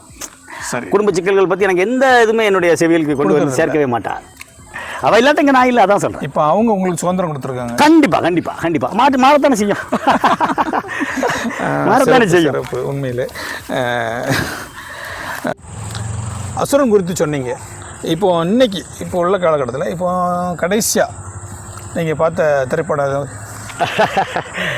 திரையரங்களுக்கு சென்று திரைப்படம் பார்க்கிற அந்த காலகட்டம்லாம் முடிந்து விட்டது. இப்போ தொலைக்காட்சிகளில் பார்த்து விடுவது கடைசியாகனா லப்பர் பந்து. ஒரு நல்ல குரல் முறை, ஒரு நல்ல படம் லப்பர் பந்து. கவிஞருங்கிற முறையில் சொல்கிறேன், கேட்குறேன். அந்த திரைப்படங்களுக்கு பாடல் எழுதும் ஆர்வம் சத்தியமாக கிடையாது. அவர்கள் என்னிடம் அது வேறு களம் தோழர். அது கவிஞர்களுக்கு எழுதுகிறார்கள். பழனி பாரதியன் இருக்காப்புல, யுக பாரதியன் இருக்காப்புல, கபிலன் இருக்காங்க. அது நான் யுக பாரதியை ஒரு கவிஞனாகத்தான் பார்க்கிறேனே ஒழிய நான் ஒரு ஆசிரியரை வந்து நான் அவரோடு உடன்பட மாட்டேன். பாடலாசிரியர்கள் மீது உங்களோட பார்வை என்ன? பாடலாசிரியர்கள் வரலாம், ஒன்றும் பிரச்சனை இல்லை. இவர்கள் இதை அங்கே தான் ஈடு செய்ய முடியும். யுகபாரதி அண்ணனுடைய கவிதை தொகுப்புகள் விற்காமல் இங்கே குவிந்து கிடக்கிற பொழுது அந்த பணத்தை, அந்த பொருளாதார வசதிகளை அவர் எப்படி மீட்டெடுப்பார்? அவருக்கு கொடுக்கப்பட்ட ஒரு வாய்ப்பு பாடலாசிரியர் என்கிற பொறுப்பு. இதை இவர் பயன்படுத்திக் கொள்வதில் ஒன்றும் தவறெல்லாம் இல்லை. உங்களை விரும்பி வர்றாங்க, ஒரு இயக்குனர் வர்றாரு, கண்டிப்பாக நீங்கள் தான் எழுதணும் அப்படின்னு சொல்லி நிறைய பொருளாதார சிக்கல்லாம் தீர்த்து விட்ருவேன் அப்படின்னு சொல்லிட்டு வர்றாங்க. சரி, நீங்கள் தான் எழுத ஆகணும், ஒரு 6 பாட்டு எழுதி கொடுங்க சரி அப்படின்னு சொல்லி வந்தாங்கன்னா ஒரு நல்ல ஒரு நெருக்கடி, ஒரு அதாவது அன்பான நெருக்கடி தவிர்க்க முடியாது. ஆமாம், உங்களால் தவிர்க்கவே முடியாது. கண்டிப்பாக செஞ்சு கொடுக்கணும் ஜோ, நீ தான் எழுதியே ஆகணும், உன்னோட எழுத்து எனக்கு திரைமொழியில் வரணும் அப்படின்னு சொல்லி நெருக்கடி கொடுத்தால் எழுதுவீங்களா? எழுதலாம், கண்டிப்பாக எழுதலாம். அதில் அன்பின் நிமித்தம் எழுதலாம், அவனு பிரச்சனை இல்லை. எந்த இடத்திலும் என்னுடைய சுயம் பாதிக்கப்படாமல் நான் பார்த்துக்கொள்வேன். என்னை விற்பதாக அது இருக்காது. அப்பொழுதும் என்னுடைய கவிதையை தான் நீங்கள் பாடலாய் நீங்கள் மாற்றி சொல்கிறீர்களே வெளியே, அது அப்பொழுதும் என்னுடைய கவிதையாய்த்தான்.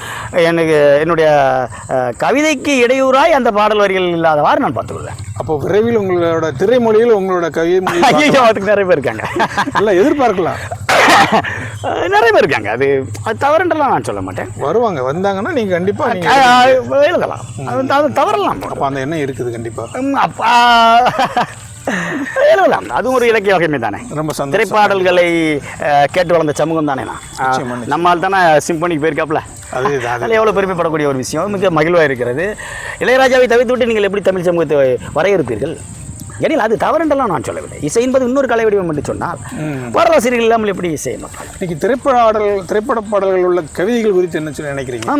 ரொம்ப சிறப்பாக தான். ஒரு போர்வைக்கில் இரு தூக்கம், என்ன லைனு தாமரக்கா, நிறைய பயங்கரமான வரிகள் இருக்குது, நிறைய சொல்லிட்டே போகலாம். அதாவது பழனி பாரதி நுரையீரல் தீண்டாமல் திரும்புது காற்று, பிரிவொன்றை சந்தித்தேன் முதல் முறை நேற்று, நுரையீரல் தீண்டாமல் திரும்புது காற்று, பழனி பாரதி அல்டிமேட் பயங்கரமாக இருக்கிறாங்க.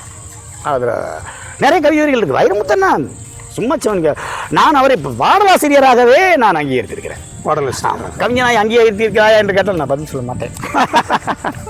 இல்லை, இது பாடலாசிரியர் கேள்வி, அதனால் அது அப்படி போகலாம். சரி சரி, சிறப்பு. நிறைய எழுதியிருக்காப்புல வைரமுத்தன்னா. இப்போ இந்த பெண்ணியம் பற்றி பேசும்போது நிறைய கவிஞர்களோட பேர் சொன்னீங்க. இப்போ என்னென்னா, இந்த இலக்கியவாதிகள் பல குழுக்களாக பிரிஞ்சிருக்கிறாங்க. இப்போ நடைமுறையில் பார்த்தீங்கன்னா இக்காலத்தில் பல குழுக்களாக பிரிஞ்சிருக்காங்க. அந்த மாதிரி குழுக்களாக பிரிஞ்சிருக்கிறது நம்ம இலக்கிய வளர்ச்சிக்கு உதவுதா, இல்லை அது எந்த மாதிரி போகுதுன்னு தெரியுதா? இல்லை, அது எல்லா காலங்களிலுமே இருந்திருக்கு. அப்போ மணிக்கொடி எழுத்தாளர்கள் அப்படின்னு, அப்புறம் கசரதாபரா, புதுமை புத்தன் ஒரு எழுத்தாளனாகவே ஏற்றுக்கொள்ளாத டீமில் இருந்தாங்க.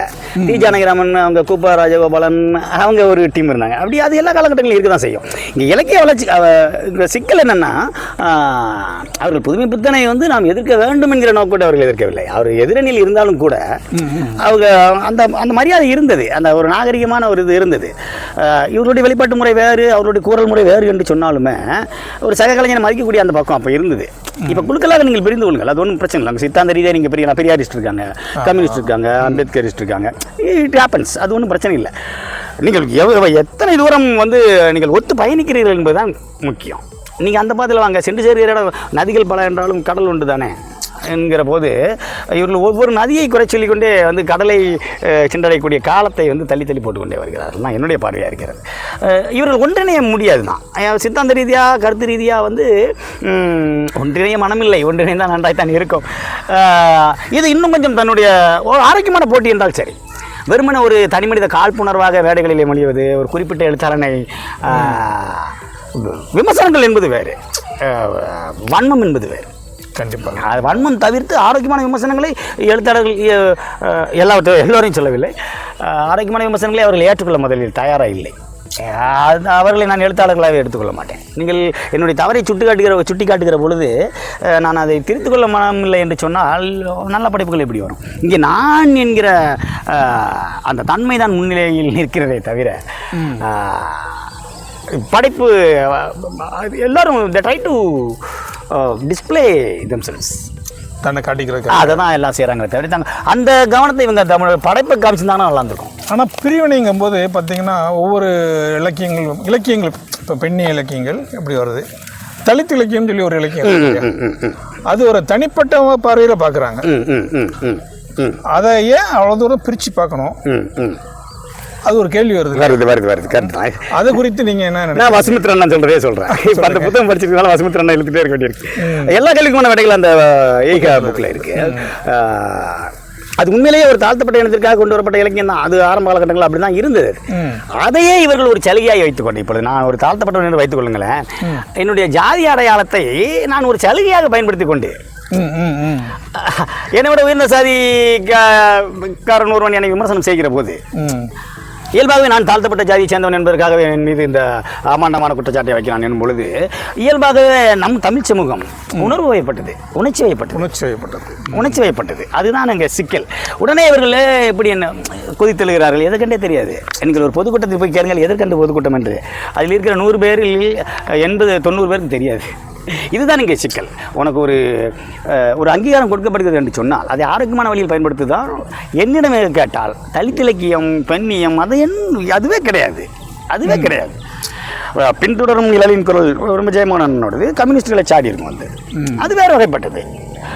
அம்பேத்கரை சார்ந்து எழுதுகிறார்கள், ஒன்று அம்பேத்கரியம்ன்றவா. இப்போ ஜோவி சார்ந்து எழுதுனா ஜோவியம்மா எப்படி ஜோவியம் தான் அதான் நல்லா இருக்குல்ல. இங்கே அதுதான் சிக்கல்.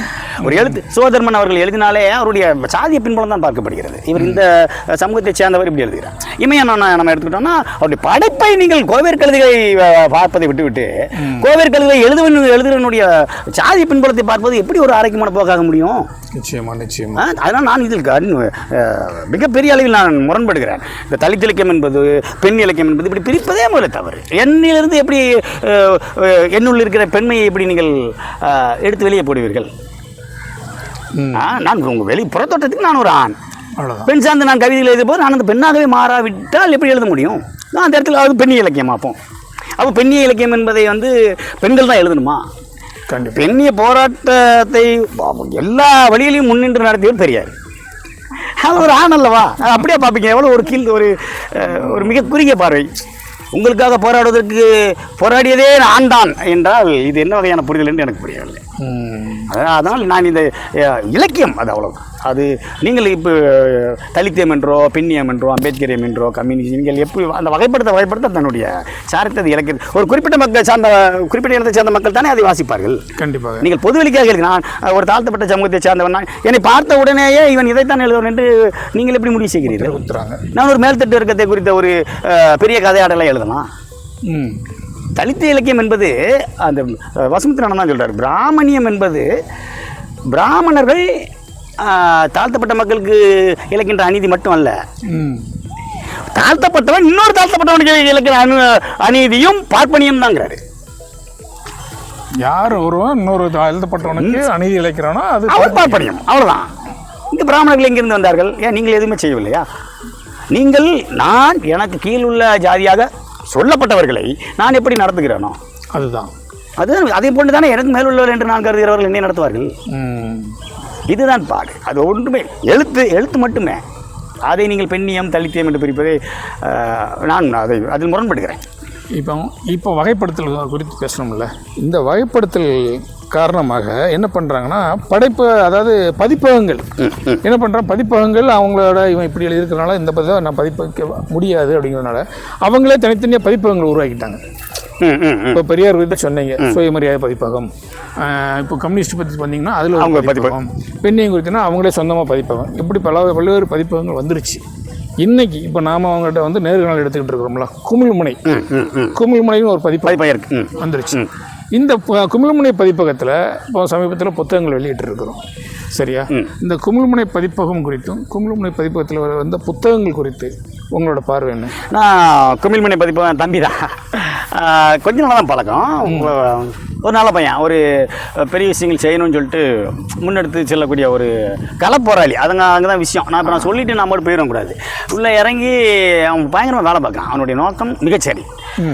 இந்த ஆரம்ப காலகட்டம் என்பதாலேயே அவனுக்கு தேர்ந்தெடுப்பில் ஒரு மிகப்பெரிய குறை இருக்கிறது. அது எல்லாருக்கும் இருக்க தான் செய்யும். இளம் கவிஞர்களை முன்னே கொண்டு வருவது இது எல்லாமே ஓகே.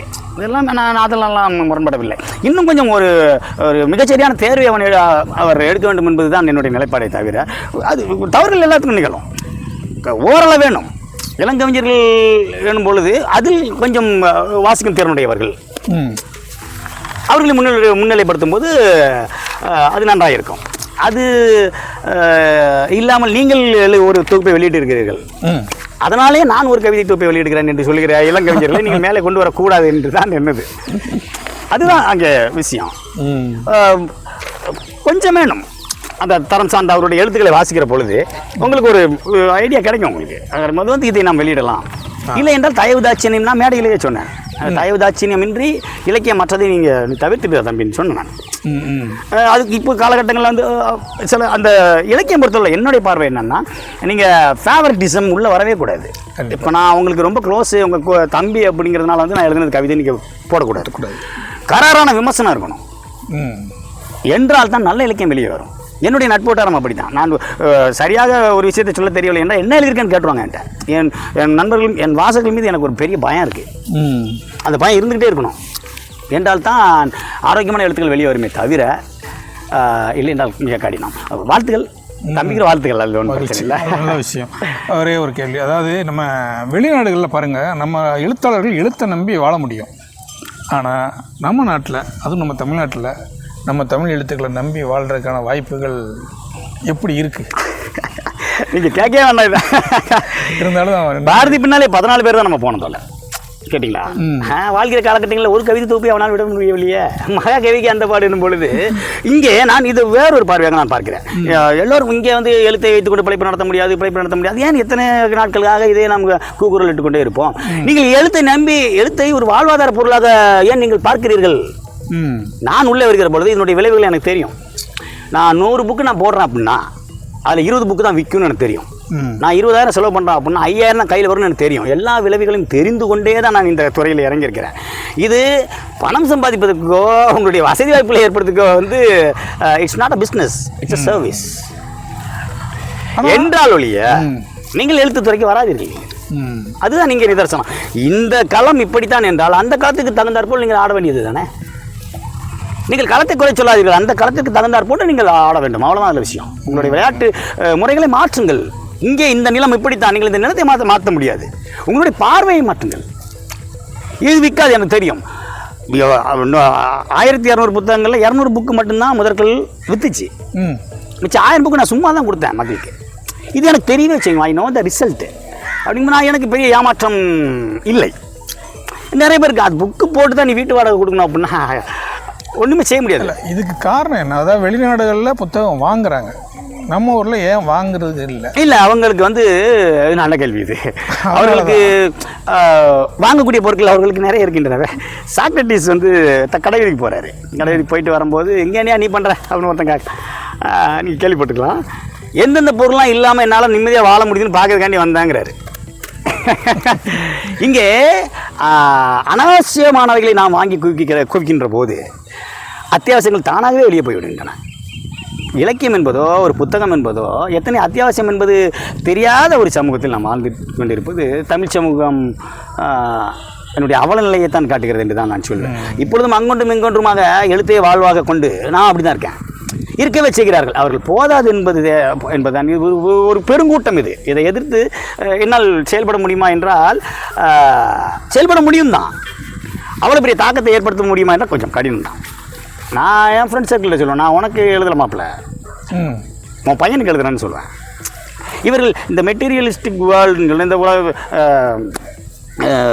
உலகமயமாக்கலுக்கு அப்புறம் வந்து எல்லா துறையிலும் அது இருந்திருக்கு. இங்கேயும் அதே மாதிரி பாதிப்புக்கு தான் செய்யுது. அதில் வந்து அவர்களை குறைச்சொல்ல ஒன்றுமில்லை என்று தான் நான் சொல்லுவேன். என்றாலும் ஒரு கலைஞன் அங்கீகாரம் என்கிற ஒரு விஷயம் வருகிற போது தான் நமக்கு இந்த பிரச்சனை வருகிறது. இங்கே புத்தகம் விற்க வேண்டும் என்று ஏன் நீங்கள் விரும்புகிறீர்கள்? 100 புத்தகங்கள் நீங்கள் போடுகிறீர்கள், 20,000 நீங்கள் செலவழிச்சிருக்கீங்க அப்படின்னா 20,000 போட்ட துட்டை எடுக்கீங்களா? 10,000 வரட்டுமே, 100 புக்கில் 20 புக்கு விற்கட்டுமே. 20 ஏதோ இந்த கூட்டத்திலும் 20 வாசிக்கக்கூடிய ஒரு நபர்கள் இருக்கிறார்கள் என்று நீங்கள் சந்தோஷப்பட வேண்டுமே வெளியே. 100 புத்தகங்கள் உங்களுக்கு 20 புத்தகங்கள் போய் சேர்ந்து விட்டன என்கிற சந்தோஷமா, 80 புத்தகங்கள் மீந்து விட்டன என்று வருத்தமா? நான் முதலாமா நீங்கள்? அதான் இந்த அவல நிலை மாறுமா? இது ஒரு அவல நிலை தானே. ஏன்னா வெளிநாட்டிலேருந்து பார்க்கும்போது அவனுக்கு எல்லாமே புத்தகத்தை வச்சு எழுத்து வச்சு பொழைச்சிக்கிறான். இங்கே வந்து பொழைக்கிறதுக்கான வழியே இல்லை. இது வாங்கினாலே பெரிய விஷயம் அப்படிங்கிற காலகட்டத்தில் இருக்கிறோம். ஏன்னா நீங்கள் சொன்னீங்க இந்த நிலத்தில் இதுதான் விளையும் அப்படின்னு. ஆனால் இந்த நிலம் பண்படுத்தப்படுமா? எதிர்காலத்தில் மாற்றம் இருக்கா? ஒரு எழுத்தாளனாக இருந்துக்கிட்டு வந்து எதிர்காலத்தின் மீது நம்பிக்கையற்று பேசிவிடக்கூடாது என்றாலும் ஒரு கசப்பான உண்மைதான் இது. கடினம் என்றே நான் சொல்லுவேன். என் குழந்தைகளை எனக்கு கொடுக்கப்பட்ட வாய்ப்பு எனது குழந்தைக்கு கொடுக்கப்படுமா என்றால் ஒரு மிகப்பெரிய கேள்விக்குறி என்னுடைய தொண்டைக்குழியில் இறங்குவதை தவிர்க்கவே முடியாது. போலியான உத்தரவாதங்களோ என்னுடைய பார்வையில் இனி வரும் காலங்களில் கடினம் என்றே நான் சொல்லுவேன். இந்த அறை முழுவதும் நிறைய புத்தகங்களாக இருக்குண்ணே. சுமார் உங்கள்கிட்ட எத்தனை புத்தகங்கள் இருக்கும்? அது இந்த தூத்துக்குடி அந்த புத்தக திருவிழாவில் வந்து ஒரு அறிக்கையை அரசு விட்டுச்சு, வீட்டு நூலகங்களை ஊக்குவிக்கும். அந்த சூழ்நிலை எனக்கு அது விருப்பமே கிடையாது. எத்தனை புத்தகங்கள் நீங்கள் வாசிக்கவில்லை, அதை என்றால் எண்ணி இருக்கிறீர்களா? அது உண்டு. ஆனால் அந்த சூழலுக்குள் தள்ளப்பட்ட பொழுது என் பையன் என்ன 600 சம்திங் 620 சம்திங் அது அத்தனை புத்தகங்களும் தேர்ந்தெடுக்கப்பட்ட புத்தகங்களாக இருக்குது. இல்லை, நான் எப்போவுமே என்னுடைய நட்போட்டாரத்துக்கு சொல்வது அது, நான் எனக்கு தேவையான புத்தகம் என்னை கூப்பிடும். நான் ஒரு புத்தக கண்காட்சிக்கு சென்றேன். எல்லா புத்தகங்களும் வாங்கி குமிக்கிறத விட தேர்ந்தெடுக்கப்பட்ட புத்தகங்களாக வச்சுருக்கிறீங்க. அது அப்படிதான். அது நான் ஒரு புத்தக கண்காட்சி போகிறேன் அப்படின்னா அந்த புத்தகம் என்னை கூப்பிடும், நீ என்ன எடுத்துக்கோ அப்படின்ட்டு. இப்போ இந்த வசுமித்திரன் ரீசெண்டாக வசுமித்திரன் அப்படி தான் கேள்வி மாட்டிச்சு. நான் நிறைய வாசிப்பதற்கு தொடர்ந்து வாசித்து கொண்டு ரியா டாஷோடைய போர் மம்மி இப்படி தான் நான் ஆரம்பித்திருக்கிறேன். ஒரு தொகுதியில் முடிந்திருக்கிறது, இன்னும் 12 தொகுதியில் மேலே இருக்கிறது சீர்வாசகரோடு. ஆனால் வசுமித்திரன் என்னை தூங்க விடவே இல்லை. நீ என்னை வாசிட்டா முதல்ல, அப்புறம் பார்க்கலாம். இப்போ 2 நாட்களாக அதை தான், இதுதான் விஷயம். அது நம்ம இப்போ இந்த புத்தகம் குறித்த கவிதையில் கூட சொல்லியிருப்பேன் நான். கூப்பிடாத புத்தகத்தினிடம் வந்து போகாதீர்கள் தயவு செய்துன்னு வரும். என்றால் நீங்கள் ஒரு பெரிய ஏமாற்றத்தை தவிர்க்கலாம். அது உங்களை கூப்பிட வேண்டும் என்று சொன்னால் உள்ளார்ந்த உங்களுடைய ஆர்வம் இருக்க வேண்டும். அவர்களையே அது கூப்பிடும். இந்த புத்தக எண்ணிக்கை, புத்தக அடுக்கி வைக்கிற அழகு, இதெல்லாம் பார்க்கும்போது எனக்கு என்ன தோணுன்னா, ஒரே ஒரு கேள்வி. அதாவது புத்தகம் வாங்குறீங்க, புத்தகம் வாங்குறதும் வாசிப்பும், அது குறித்து உங்களோட பார்வை என்ன? பார்வை வாங்கி வாசிங்க, அதான் என்னுடைய பார்வை.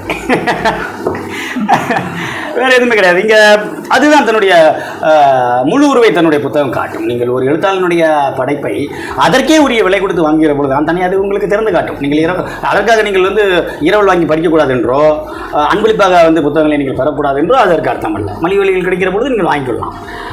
இங்கே பெரும்பாலானவர்கள் செய்வது அது அல்ல. தோழர் கொடுங்க வாசித்தரேன், அவ்வளோதான். அது இரவல், அது அவ்வளோதான். அது அதுக்கப்புறம் அந்த புத்தகம் உங்களுக்கு வரவே வராது.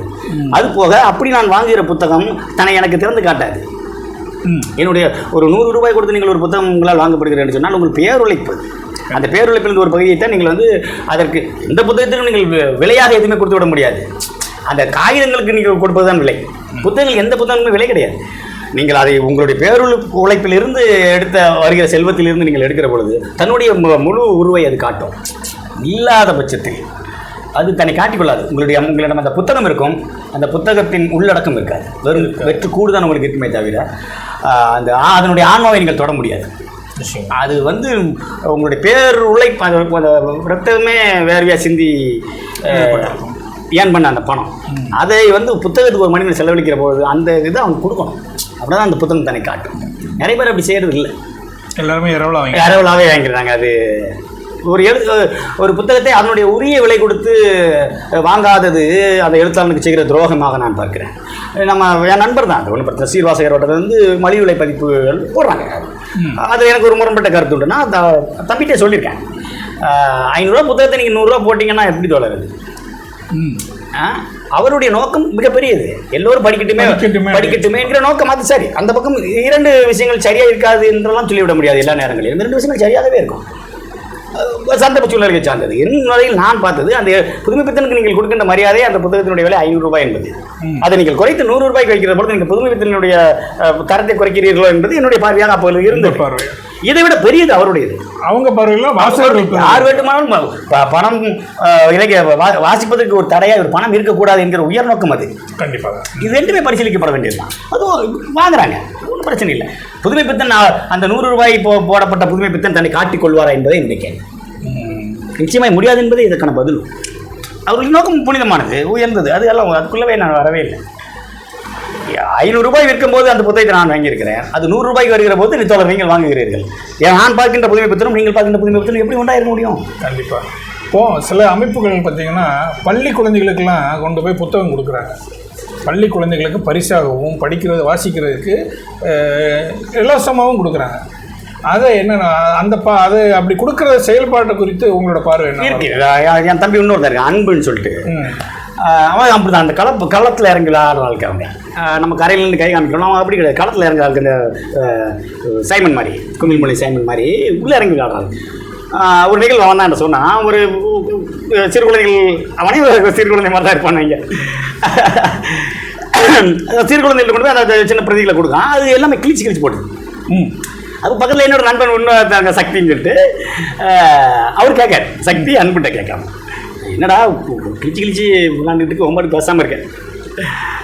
ஏன்னா ஏதோ ஒரு செயல்பாடு நிகழத்தானே செய்கிறதுங்கிறான். இதைத்தான் சொல்லுவது. நீங்கள் அனைத்து பிரதிகளையும் கொண்டு போய் குழந்தைகளிடம் கொடுத்து விட்டால் அவர்கள் வாசித்து விடுவார்களா? கண்டிப்பாக முடியாது. அவர்கள் கிழிப்பதற்காகவாது ஒரு வாய்ப்பு கொடுத்தானே, அவன் மேலே ஒரு மரியாதை வந்ததா இல்லையா?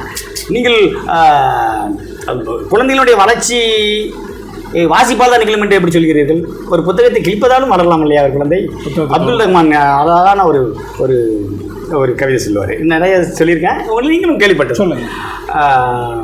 புத்தகங்களை குழந்தைகளை கிழித்து விடாதீர்கள், பொதுவான விஷயம். இதுல இருந்து நம்ம மாற்றி எழுதும்போது வந்து இந்த தடவை குழந்தைகளின் முறை கிளிக்கட்டுமே புத்தகங்களை. இது ஜோ தன்னுடைய பரிமாணம் சொல்ல வரதும் ஒன்று தான். அப்துல் ரஹ்மான் அண்ணன் சொன்ன வரதும் அதுதான், ஜோ சொல்றதும் அதுதான். இதுதான் நான் கண்டினியூட்டின்னு சொன்னேன். அதனால் வந்து ஏதோ ஒரு செயல்பாடு அங்கே நிகழத்தான செய்கிறது. அது போக மிகப்பெரிய ஒரு கடினமான விஷயம் என்ன என்றால், இந்த சிறார் இலக்கியம் எழுதுவது குழந்தைகளிடம் கொண்டு போய் சேர்ப்பது மிக கடினம். அது இங்கே இன்னொரு கேள்வி வருகிறது, அது அந்த பக்கம் அப்படியே இருக்கும். இது இன்னொரு கேள்வி என்றால், நீங்கள் குழந்தைகளிடம் கொண்டு போய் சேர்க்க வேண்டும் என்று சொல்கிறீர்கள், பெரியவர்களிடம் கொண்டு போய் சேர்த்து விட்டீர்களா? அதுவே இன்னும் நிகழவில்லை. ஆத்மானம் சார் மன்னிக்கும், ஆத்மானம் சொல்லுவார், இந்த சட்டையை போல் எத்தனை பேர் கசக்கப்படுகிறார்களோ, இந்த செருப்பை போல் எத்தனை பேர் தேய்கிறார்களோ, இப்படி சொல்லிட்டு வர்றாரு. அவர்கள் சார்பில் உங்களுக்கு நன்றி, இத்துடனாவது அவர்களை விட்டதற்கு. நீ அதே கூட நீ பேசாமல் இருந்தாலும் அந்த பிள்ளை வளர்ந்துடும். நீ என்ன சொல்லிக் கொடுப்ப? உனக்கு ஒன்றும் தெரியாது, உனக்கே தெரியாது, எனக்கு ஒன்றும் தெரியாது, என் பையனுக்கு நான் என்ன சொல்லிக் கொடுக்க? நீ அவனுக்கு வாசி போட்டுதியா? நீ மூலம் என்ன படிச்சிருக்க? கையில் கிப்ரான் உனக்கு யாரும் தெரியுமா? தெரியாது. பூமணி என்ன தெரியுமா? தெரியாது. மனுஷு தெரியுமா? யாருமே உனக்கு தெரியாது. நீ எப்படி பையனுக்கு சொல்லிக் கொடுப்ப? ஸோ குழந்தைகளிடம் கொண்டு சொல்லுவாங்க, டீச்சர் ட்ரைனிங் முடிச்சிருக்கிறதுனால வந்து எங்கள் ஸ்கூலில் வேக்கன்ட் இருக்குது. முடிச்சிங்களா? ஆமாம். அப்புறம் பள்ளிக்கு கொடுக்க போல. நான் இப்பவும் டீச்சர் தான். பள்ளிக்கு போக வச்சு டீச்சர். ஆமாம், வாத்தியார்களுக்கு சொல்லிக் கொடுக்குற டீச்சர். அங்கே நம்ம ஒரு காலேஜில் வந்து நான் என்னோட கவிதை புத்தகங்களை கொடுக்கும்போது வந்து அந்த பிரின்சிபால் வந்து லிட்ரேச்சர் நீங்கள் ஒரு வேக்கண்ட்டுக்கு வரீங்களான்னு கேட்டுச்சு. நான் மாணவனுக்கு சொல்லிக் கொடுப்போம், இல்லை நான் ஆசிரியனுக்கு சொல்லிக் கொடுப்பேன்னு சொன்னேன் நான். இங்கே அதுவே பணி நிறைவடையாமல் இருக்கிற பொழுது நீங்கள் குழந்தைகளை விட்டு விடுங்கள், அவர்கள் வருவார்கள், நீங்கள் அவர்களை கெடுத்து விடாதீர்கள் என்று தான் நான் சொல்லுவேன். அதுதான் சொல்லுவேன். அவர்களிடம் நீங்கள் கொண்டு போய் சேர்க்கவே முடியாது. எப்படி சேர்ப்பார்களோ எனக்கு புரியலையே. நான் அதற்கு பெரியவங்க படிக்கிறாங்கல்ல, அவங்க கொண்டு போய் சேர்ப்பாங்க. அதான் சொல்கிறேன், பெரியவங்களே இன்னும் படிக்கலன்னு சொல்ல வரேன். பெரியவங்களே படிக்கணும், பெரியவங்களுக்கே கொடுக்க பெரியவங்களுக்கு மேலே கொடுங்க. எத்தனை பேருங்க, எத்தனை டீச்சர்ஸ் புத்தகங்களை வாங்காத ஒரு சமூகம் இருக்குது என்று சொன்னால் இது ஆசிரியர்கள் தான். நானும் ஒரு டீச்சருங்கிறதுனால இந்த குற்றச்சாட்டாகவே வைக்கேன். இது எப்போ மாறும்? இது மாறாது, இது வளரும். ஏன் வளரும்னா, நீங்கள் இந்த டீச்சர் தான் குழந்தைக்கு போய் சொல்லிக் கொடுக்குறது. அப்படிங்கும்போது இந்த குணம் தானே அங்கே வரும். இது மாற்றுறதுக்கான படைப்பாளிகள் யாரும் உருவாக மாட்டாங்க. மாற்றுவதற்கான வழியும் நான் சொல்லுகிறேன். கவிஞன் வெறும் கேள்விகளை மட்டும் முன்வைப்போனால அதுக்கான தீர்வுகளையும் சொல்ல வேண்டும் அல்லவா? இவர்கள் போய் குழந்தைகளிடம் செல்லாமல் இருந்தாலே போதும், தானே வளர்ந்துடும். கெடுக்குறீங்க. ஆமாம், நீங்கள் தான். அது எந்த மாற்றமும் இல்லை. சரி, உனக்கு கம்பெனி தெரியாது, திருவள்ளுவரை தெரியாது, பாரதியை தெரியாது, பாரதிதாசனை தெரியாது, வைரமுத்துவை தெரியாது, பிரான்சிஸ் கிருபாவை தெரியாது. படி எப்படி சொல்லுகிறாய்? A teacher should be a learner பாருங்க. கேட்டால் டிபார்ட்மெண்ட் எத்தனை பேர் இவர்கள் வாசிக்கிறார்கள்? நீங்கள் அது ஆண் ஆசிரியராக இருக்கட்டும், பெண் ஆசிரியராக இருக்கட்டும், ஒரு புடவைக்கு எடுப்பதில் நீங்கள் செலவழிக்க தொகைக்கு நீங்கள் என்றாவது புத்தகம் வாங்கியிருக்கிறீர்களா? இல்லை. எனில் உன்னிடம் உங்களிடம் எப்படி எனது குழந்தையை நான் நம்பி ஒப்படைப்பது? கண்டிப்பாக நான் எனது குழந்தையை கொண்டு நானாவது படிக்கலாம் கொண்டு ஸ்கூல் விடும்போது சொல்லிட்டு வருவேன், தப்பி தவறி எதுவும் படிச்சு வந்துடாடா தம்பி, எப்படி போனே அப்படியே வரணும்பா. சத்தியமாக படிக்க மாட்டோம்பாம்மா. இங்கே ஒரு நகைச்சுவைக்காக இதை சொல்ல மொழிகிறது என்றால் என்னுடைய உள்ளார்ந்த அர்த்தத்திலேயே தான் நான் இதை மொழிகிறேன். அதில் எந்த மாற்றமுமே கிடையாது. முதலில் நீங்கள் குழந்தைகளை விட்டு விடுங்கள். அப்துல் ரஹ்மான் சொல்வதை தான் நானே சொல்கிறேன். ஆமாம், அவர்களாகவே இருக்கட்டும். நீயாக இரு என்பது தானே கீதையே. கண்டிப்பாக. நீங்கள் யார்? உங்களுக்கு என்ன தெரியும் அவர்களை வடிவமைப்பதற்கு? முதலில் நீங்கள் உங்களை வடிவமைத்துக் கொள்ளுங்கள். ஒரு சம்பவம் இது செய்தி ஒட்டி ஞாபகம் வருகிறது. காந்திகிட்ட போய் ஒரு அம்மா வந்து தன்னோட குழந்தை கேள்விப்பட்டிருக்கலாம், நீங்கள் குழந்தைகிட்ட கொண்டு போய் நிறைய இனிப்பு சாப்பிடலாம், நீங்கள் கொஞ்சம் சத்தம் கொடுங்க, சொல்லுங்கள், நீங்கள் சொன்னால் கேட்பான் அப்படின்னு காந்திகிட்ட போய் அந்த பொம்பளை சொல்லு. அப்போது அப்படியா, அடுத்த வாரம் வாங்கம்மா, அடுத்த வாரம் வருது, கூப்பிட்டு இனிப்பு சாப்பிடக்கூடாதுன்னா போ அப்படிங்க. அடப்பாவி, போன வாரமே சொல்லிட்டு வச்சுக்கலாம் மேடம் ஆஸ்கர், சொல்லியிருக்கலாம் தான்.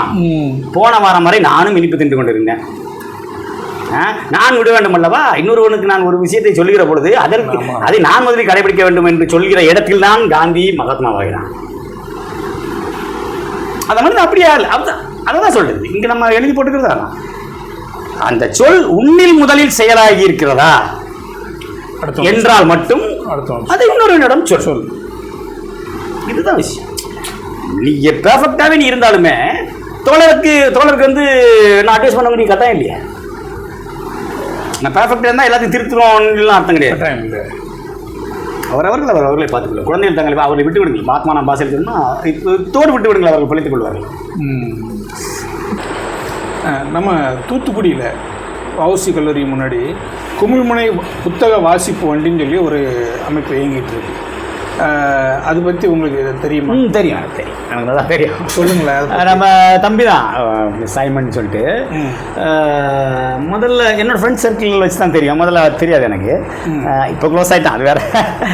அப்போது என்னடா சைக்கிளில் வச்சு எப்படி ஹவ் கேன் இட் பாசிபிள்னா வச்சுருக்காமண்ணே, நீங்கள் கேள்விப்பட்டிருக்கீங்களான்னு கேட்கும்போது முதல்ல எனக்கு தெரியல. அப்போ பெரிய விஷயம் அதெல்லாம் எதை காட்டுகிறது என்று சொன்னால் எப்படியாவது கொண்டு போய் இலக்கியத்தை சேர்த்து விட மாட்டோமா என்கிற.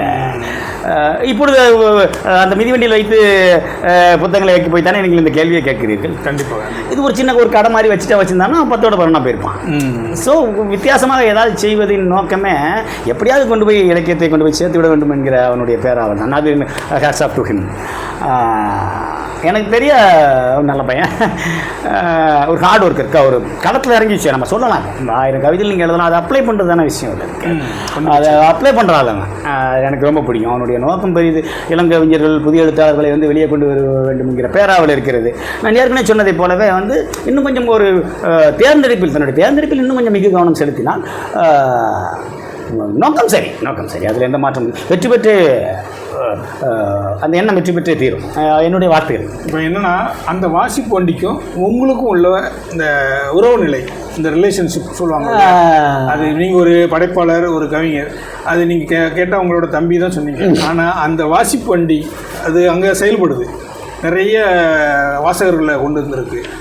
அந்த வாசிப்பு வண்டிக்கும் உங்களுக்குமான உறவுனா என்ன சொல்கிறது, என் தம்பி தான் உறவு. அது தனி அது தூத்துக்குடி புத்தக கண்காட்சியிலேருந்து எங்களுக்கு வந்து புத்தகங்களை வைப்பதற்கு இடம் கிடைக்காமல் போன ஒரு சூழ்நிலையிலேருந்து நிகழ்ந்தது. பொருளாதார வழக்கமாக பொருளாதார சிக்கல்னு வைங்களேன். அப்பொழுது குமிழ்முனை அந்த மிதிவண்டி தான் என்னுடைய புத்தகத்தை எடுத்துக்கொண்டு சென்றது. அந்த வகையில் என்னுடைய அப்பாவின் சைக்கிள் என்று வச்சு சொல்லலாம். அதை அப்படித்தான் பார்க்கிறேன். ஒரு நல்ல முன்னெடுப்பு வரவேற்கத்தக்கது. இது போன்ற வித்தியாசமான முயற்சிகள் இன்னும் வர வேண்டும் என்று. அங்கே வர்ற வாசகர்கள் இருக்காங்க இல்லையா, புத்தகங்கள் வந்து வாசிப்பாங்க, அப்புறம் தேவைப்பட்ட புத்தகத்தை எடுத்துகிட்டு போவாங்க, அப்புறம் திரும்ப வந்து கொடுத்துருவாங்க, அப்புறம் விலைக்கு வேணால் வாங்கிக்கிடுவாங்க. இந்த வாசகர்கள் வாசிக்கிறாங்க இல்லையா, அவங்க ஆர்வம், அந்த ஆர்வம் குறித்து, அந்த வாசகர் குறித்து உங்களோட பார்வை. பெரிய விஷயம். அவங்க வந்து அமர்ந்து ஒரு புத்தகத்தை 1 மணி நேரமோ 2 மணி நேரமோ அமர்ந்து வாசிப்பதற்கான நேரமற்றவர்கள். காலம் அப்படி. எல்லோரும் சக்கரங்களை கால்களில் கட்டிக்கொண்டு ஓடிக்கொண்டு இருக்கிற பொழுது ஏதோ தங்களுக்கு கிடைக்கிற நேரங்களில் வாசிக்க வேண்டும் என்கிற எண்ணம் பெரியது. அவர் வீட்டுக்கு எடுத்து சென்று வாசிக்கட்டும், அங்கே மிதிவண்டியில் இருக்கிற புத்தகங்களை அங்கேயே வாசித்து விட்டு அங்கேயே கொடுத்து விட்டு போகட்டும், எதுவாக இருக்கட்டும். இத்தனை கடினமான ஒரு சூழலிலும் வாசிக்க வேண்டும் என்கிற அந்த எண்ணம் பெரியது. மிகப்பெரிய விஷயம். தம்பி சார்பாக சொல்லணும்னா அவங்களுக்கு என்னோட நன்றி தான் சொல்கிறேன். மகிழ்ச்சி. அதில் அவங்களுக்குன்னு குறிப்பிட்டு ஏதாவது அந்த வாசகர்கள் வாசிக்க வேண்டிய வாசகர்கள் இருக்காங்க இல்லையா, அந்த வந்து எடுத்துகிட்டு போகிறாங்களா, அந்த வாசகர்களுக்குன்னு குறிப்பிட்டு நீங்கள் ஏதாவது சொல்ல வரும்? இல்லை, நான் அந்த வாசகர்கள் சொல்கிறத விட நான் என் தம்பிட்டு சொல்கிறேன். வாசிப்பு வண்டியினுடைய ஓனர் தான் நான். அவனை சொல்கிறது வந்து இன்னும் கொஞ்சம் தரமான புத்தகங்களை நீங்கள் அதில் வைக்க முயற்சி செய்கிற பொழுது வாசகர்களின் தரம் தன்னாலே கூடிவிடும். நீங்கள் வாசகர்கள் வந்து இந்த நிலையில் தான் இயங்குகிறார்கள் என்று நீங்கள் எதை வைத்து சொல்லுகிறீர்கள்? நீங்கள் கொஞ்சம் கொஞ்சம் உயர்தரமான இலக்கியங்களை இப்பொழுது நீங்கள் அறிமுகப்படுத்தி விட்டீர்கள். இங்கே ஒரு வாசிப்பு வண்டி இயங்குகிறது, செயல்பட்டு கொண்டு இருக்கிறது என்று எல்லோருக்கும் தெரியும். உங்களுடைய அந்த ஸ்டாண்டர்டை கொஞ்சம் கூட்டினீங்க அப்படின்னா வாசகனும் அதை சேர்ந்து வளருவான். அந்த மிதிவண்டியில் வைக்கக்கூடிய புத்தகங்களின் தரம் இன்னும் கொஞ்சம் மேம்பட வேண்டும் என்பதே என்னுடைய கருத்து. அந்த தரம் சொல்கிறீங்க இல்லையா, அதில் குறிப்பிட்டு புத்தகங்களா தேர்ந்தெடுக்கப்பட்ட புத்தகங்களை சொல்கிறீங்களா இல்லை எதை சொல்கிறீங்க? அது நிறைய இருக்குது, தேர்ந்தெடுக்கப்பட்ட புத்தகங்கள் இருக்குது. இப்போ நம்ம வாசிப்பு வண்டி அப்படிங்கிற பொழுது வந்து நாம் இப்போ அண்ணன் ஜெயமோகனுடைய அவர்களுடைய பெருநாவலை நம்ம வந்து அங்கே வைத்து விட முடியாது. கண்டிப்பாக அவருக்கு கிடைக்கிற அந்த சொற்ப நேரத்திற்குள் இப்போ என்பவர்கள் இருக்கிற அந்த மீச்சிறு கவிதைகள் இருக்கிறதால நான் இந்த ஃபார்மெட்டில் எழுதுக்கான காரணமே அதான். நேரம் மற்று போய் விட்ட ஒரு காலகட்டம் இது என்னும் பொழுது ஒரு 10 வரியை கொடுத்தால் கூட அவனுக்கு வாசிப்பதற்கு நேரம் இல்லை. இதுவும் ஒரு காரணம். அது போக வார்த்தை சிக்கனம் வேண்டும், 4 வரிகளிலேயே சொல்லிவிட வேண்டும் என்பது என்னுடைய நோக்கம். இப்பொழுது இந்த காலத்திற்கு அதுவே சரியாக வந்து சேர்ந்து விட்டது. இந்த காலகட்டத்தில் இப்படி எழுதினால்தான் வெயிலன் எழுதுறாப்புல அருமையாக இருக்கும். ஆனால் 20 வரிகள் இருக்கிற பொழுது நீங்கள் உதாரணமாக ஒரு கவிதை சொல்லுங்களேன் என்று கேட்கிற போது நான் எப்படி 20 வரி கவிதை சொல்லி விட முடியும்? கண்டிப்பாக முடியாது. எனில் மனுஷனை எழுதுறாரு, 4 பக்கத்து கூட ஒரு கவிதை தொடரும், 4 லைன்லையும் சொல்லுவார். ஆனால் என்னிடம் உதாரணம் கேட்கப்படுகிற போது நான் அந்த 4 பக்கத்து கவிதைகளை சொல்ல முடியாது அல்லவா? அதத்தான் விருப்பம் உங்கள் முன்பு எப்படி என்று தான், அவ்வளோதான். அந்த குமிழ்மனை புத்தக வாசிப்பண்டியில் உங்களோட படைப்புகள், உங்களோட புத்தகங்கள் வைக்கப்பட்டு அங்கே வாசகர்கள்லாம் வாசித்தாங்க. அந்த வாசகர்கள் எடுத்து போய் வாசித்துட்டு வந்து கொடுத்தாங்க. சிலர் வாசித்து கையிலே எடுத்துக்கிட்டாங்க, விலைக்கு கூட வாங்கிட்டாங்க. அப்படிங்கிற தகவல் உங்களுக்கு கிடச்சிருக்கும். அது கிடைச்ச போது உங்களுக்கு உங்களோட மனநிலை என்னவாக இருந்துச்சு? மகிழ்வான தருணம். என்னுடைய கவிதை தன்னுடைய இலக்கை போய் சென்றடைவதை விட ஒரு கவிஞருக்கு என்ன சந்தோஷம் இருக்க முடியும்? அதுவும் இந்த வாசிப்பு வண்டி மூலமாக என் தம்பி அப்படி என்னும் பொழுது வந்து இரட்டிப்பான மகிழ்ச்சி. ஒரு பரிசோதனை முயற்சி. என்னுடைய கவிதைகளை என்னுடைய நட்பு வட்டாரங்கள் எந்தெந்த வகையிலெல்லாம் கொண்டு போய் சேர்க்க முடியுமோ அதெல்லாம் செய்து கொண்டே இருக்கிறார்கள். இந்த வாட்ஸ்அப் என்றால் எனக்கு என்னென்ன தெரியாது ஒரு பீரியட். இப்பவும் எனக்கு இன்ஸ்டாகிராம்னா என்ன தெரியாது, ஃபேஸ்புக்னா அதுக்குள்ளே போக தெரியாது. அவர்கள் அதற்குள்ளேயே புழங்குகிறார்கள். சேர்த்தலாண்ணா பார்த்துக்கலாம் அப்படிங்கும்போது வந்து ஒரு மிகப்பெரிய கான்ஃபிடென்ட் இருக்கும்போது இந்த மிதிவண்டியும் என்னுடைய கவிதைகளை சுமந்து செல்வது மிக பெருமையாக இருக்குது. தேங்க்ஸ் டு சைமன் வாசிப்பு வண்டி. ஆமாம், அந்த குமிழ்மனை வாசிப்பு வண்டி அதுதான் அது வந்து உங்களை ஊக்குவிக்கிற பல கருவிகளில் அதுவும் எடுத்துக்கலாம். சைமனே ஒரு வாசிப்பு வண்டி தான், நடமாடும் வாசிப்பு. அவ்வளோதான். சரி மகிழ்ச்சி. ஆனால் இன்றைக்கு பொழுதில் இவ்வளோ நேரம் நம்ம குமிழ்மனை வாசகர்களுக்காக வாசகர்களுக்கு இதுவரைக்கும் எல்லாம் சொல்லியிருந்தீங்க. நம்ம வாசகர்கள் பார்வையில் ஒரு எழுத்தாளர்னா ஒரு படைப்பாளர்னா அவங்களுக்கு நீங்கள் என்ன சொல்ல விரும்புகிறீங்க? எந்த எழுத்தாளரும் நம்பாதீங்க. உங்களையுமா? இதை என்கிறீங்க.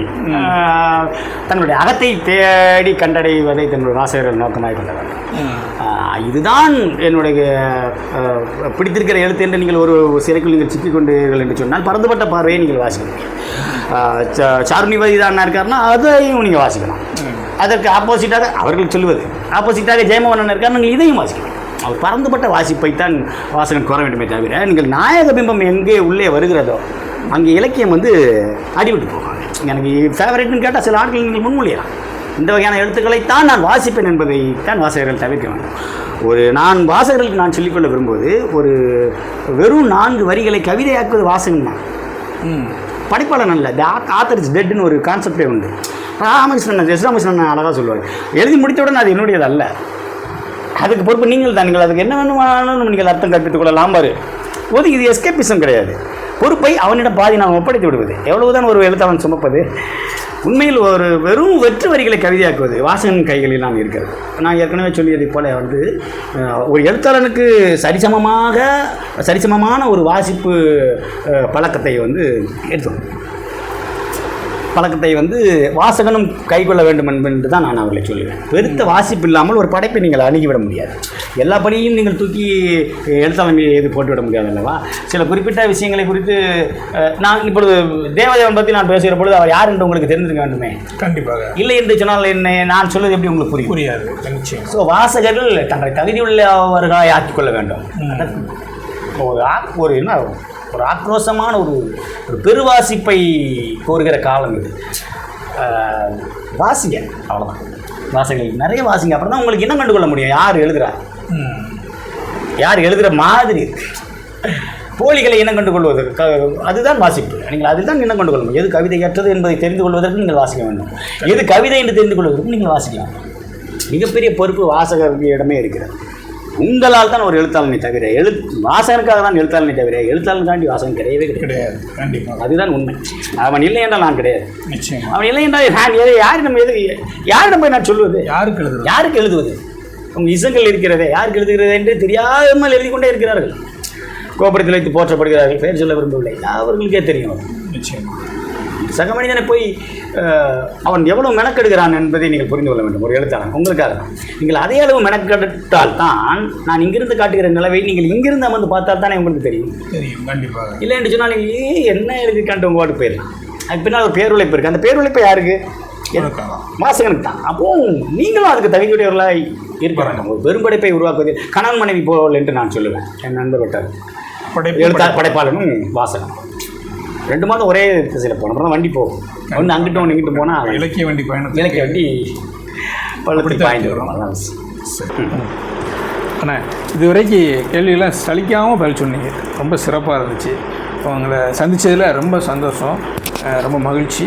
குமிழ்முனை சார்பாக ஒரு சின்ன அன்பளிப்பு. நன்றி நன்றி நன்றி. அப்புறம் இதுவரைக்கும் நாங்கள் கேட்ட எத்தனையோ கேள்விகள், நிறைய கேள்வி கேட்டு உங்களை மனசுக்குள்ளே இருக்கிற எல்லாத்தையும் வெளியே கொண்டு வந்துருக்குறோம். சிறப்பு. இந்த குமிழ்முனையோட இந்த நேர்காணலுக்கு ஒத்துழைச்சிங்க. இந்த இடத்த பார்த்தாப்பாவது புத்தக பூக்கள் பூத்திருக்கிறது பூந்தோட்டத்துக்குள்ளே ஒரு குயிலோட ஓசையை தான் இவ்வளோ நேரம் கேட்டிருக்கோம். அதுதான் அந்த குயிலோட ஓசையை தான் எனக்கு இப்போ தோணுச்சு. சிறப்பாக அமைஞ்சது. இந்த நேர்காணலுக்கு ஒத்துக்கொண்டு கேட்ட கேள்வி அத்தனைக்கும் புன்னகையோட உள்மனதோட சிறப்பான பதில் கொடுத்து எங்களோட ஒத்துழைச்ச உங்களுக்கு ரொம்ப நன்றி. நன்றி நன்றி நன்றி நன்றி. ஆக்சுவலாக வந்து உண்மையில் நான் தான் உங்களுக்கு சொல்லணும். இவ்வளோ விஷயங்கள் உள்ளே இருக்கிறத வந்து என்னுடைய மனிதர்களுக்கு நான் கடத்துவதற்கு ஒரு ஊடகமாய் வந்து என் தம்பி நீங்கள்.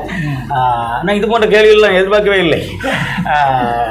கேள்வி சார்ந்தது தானே பதில், அவ்வளோதான். என்னுடைய வந்து பதிலை நீங்கள் பிடுங்கிக் கொண்டீர்கள் என்று ஒரு மிக அருமையான ஒரு நிகழ்வு.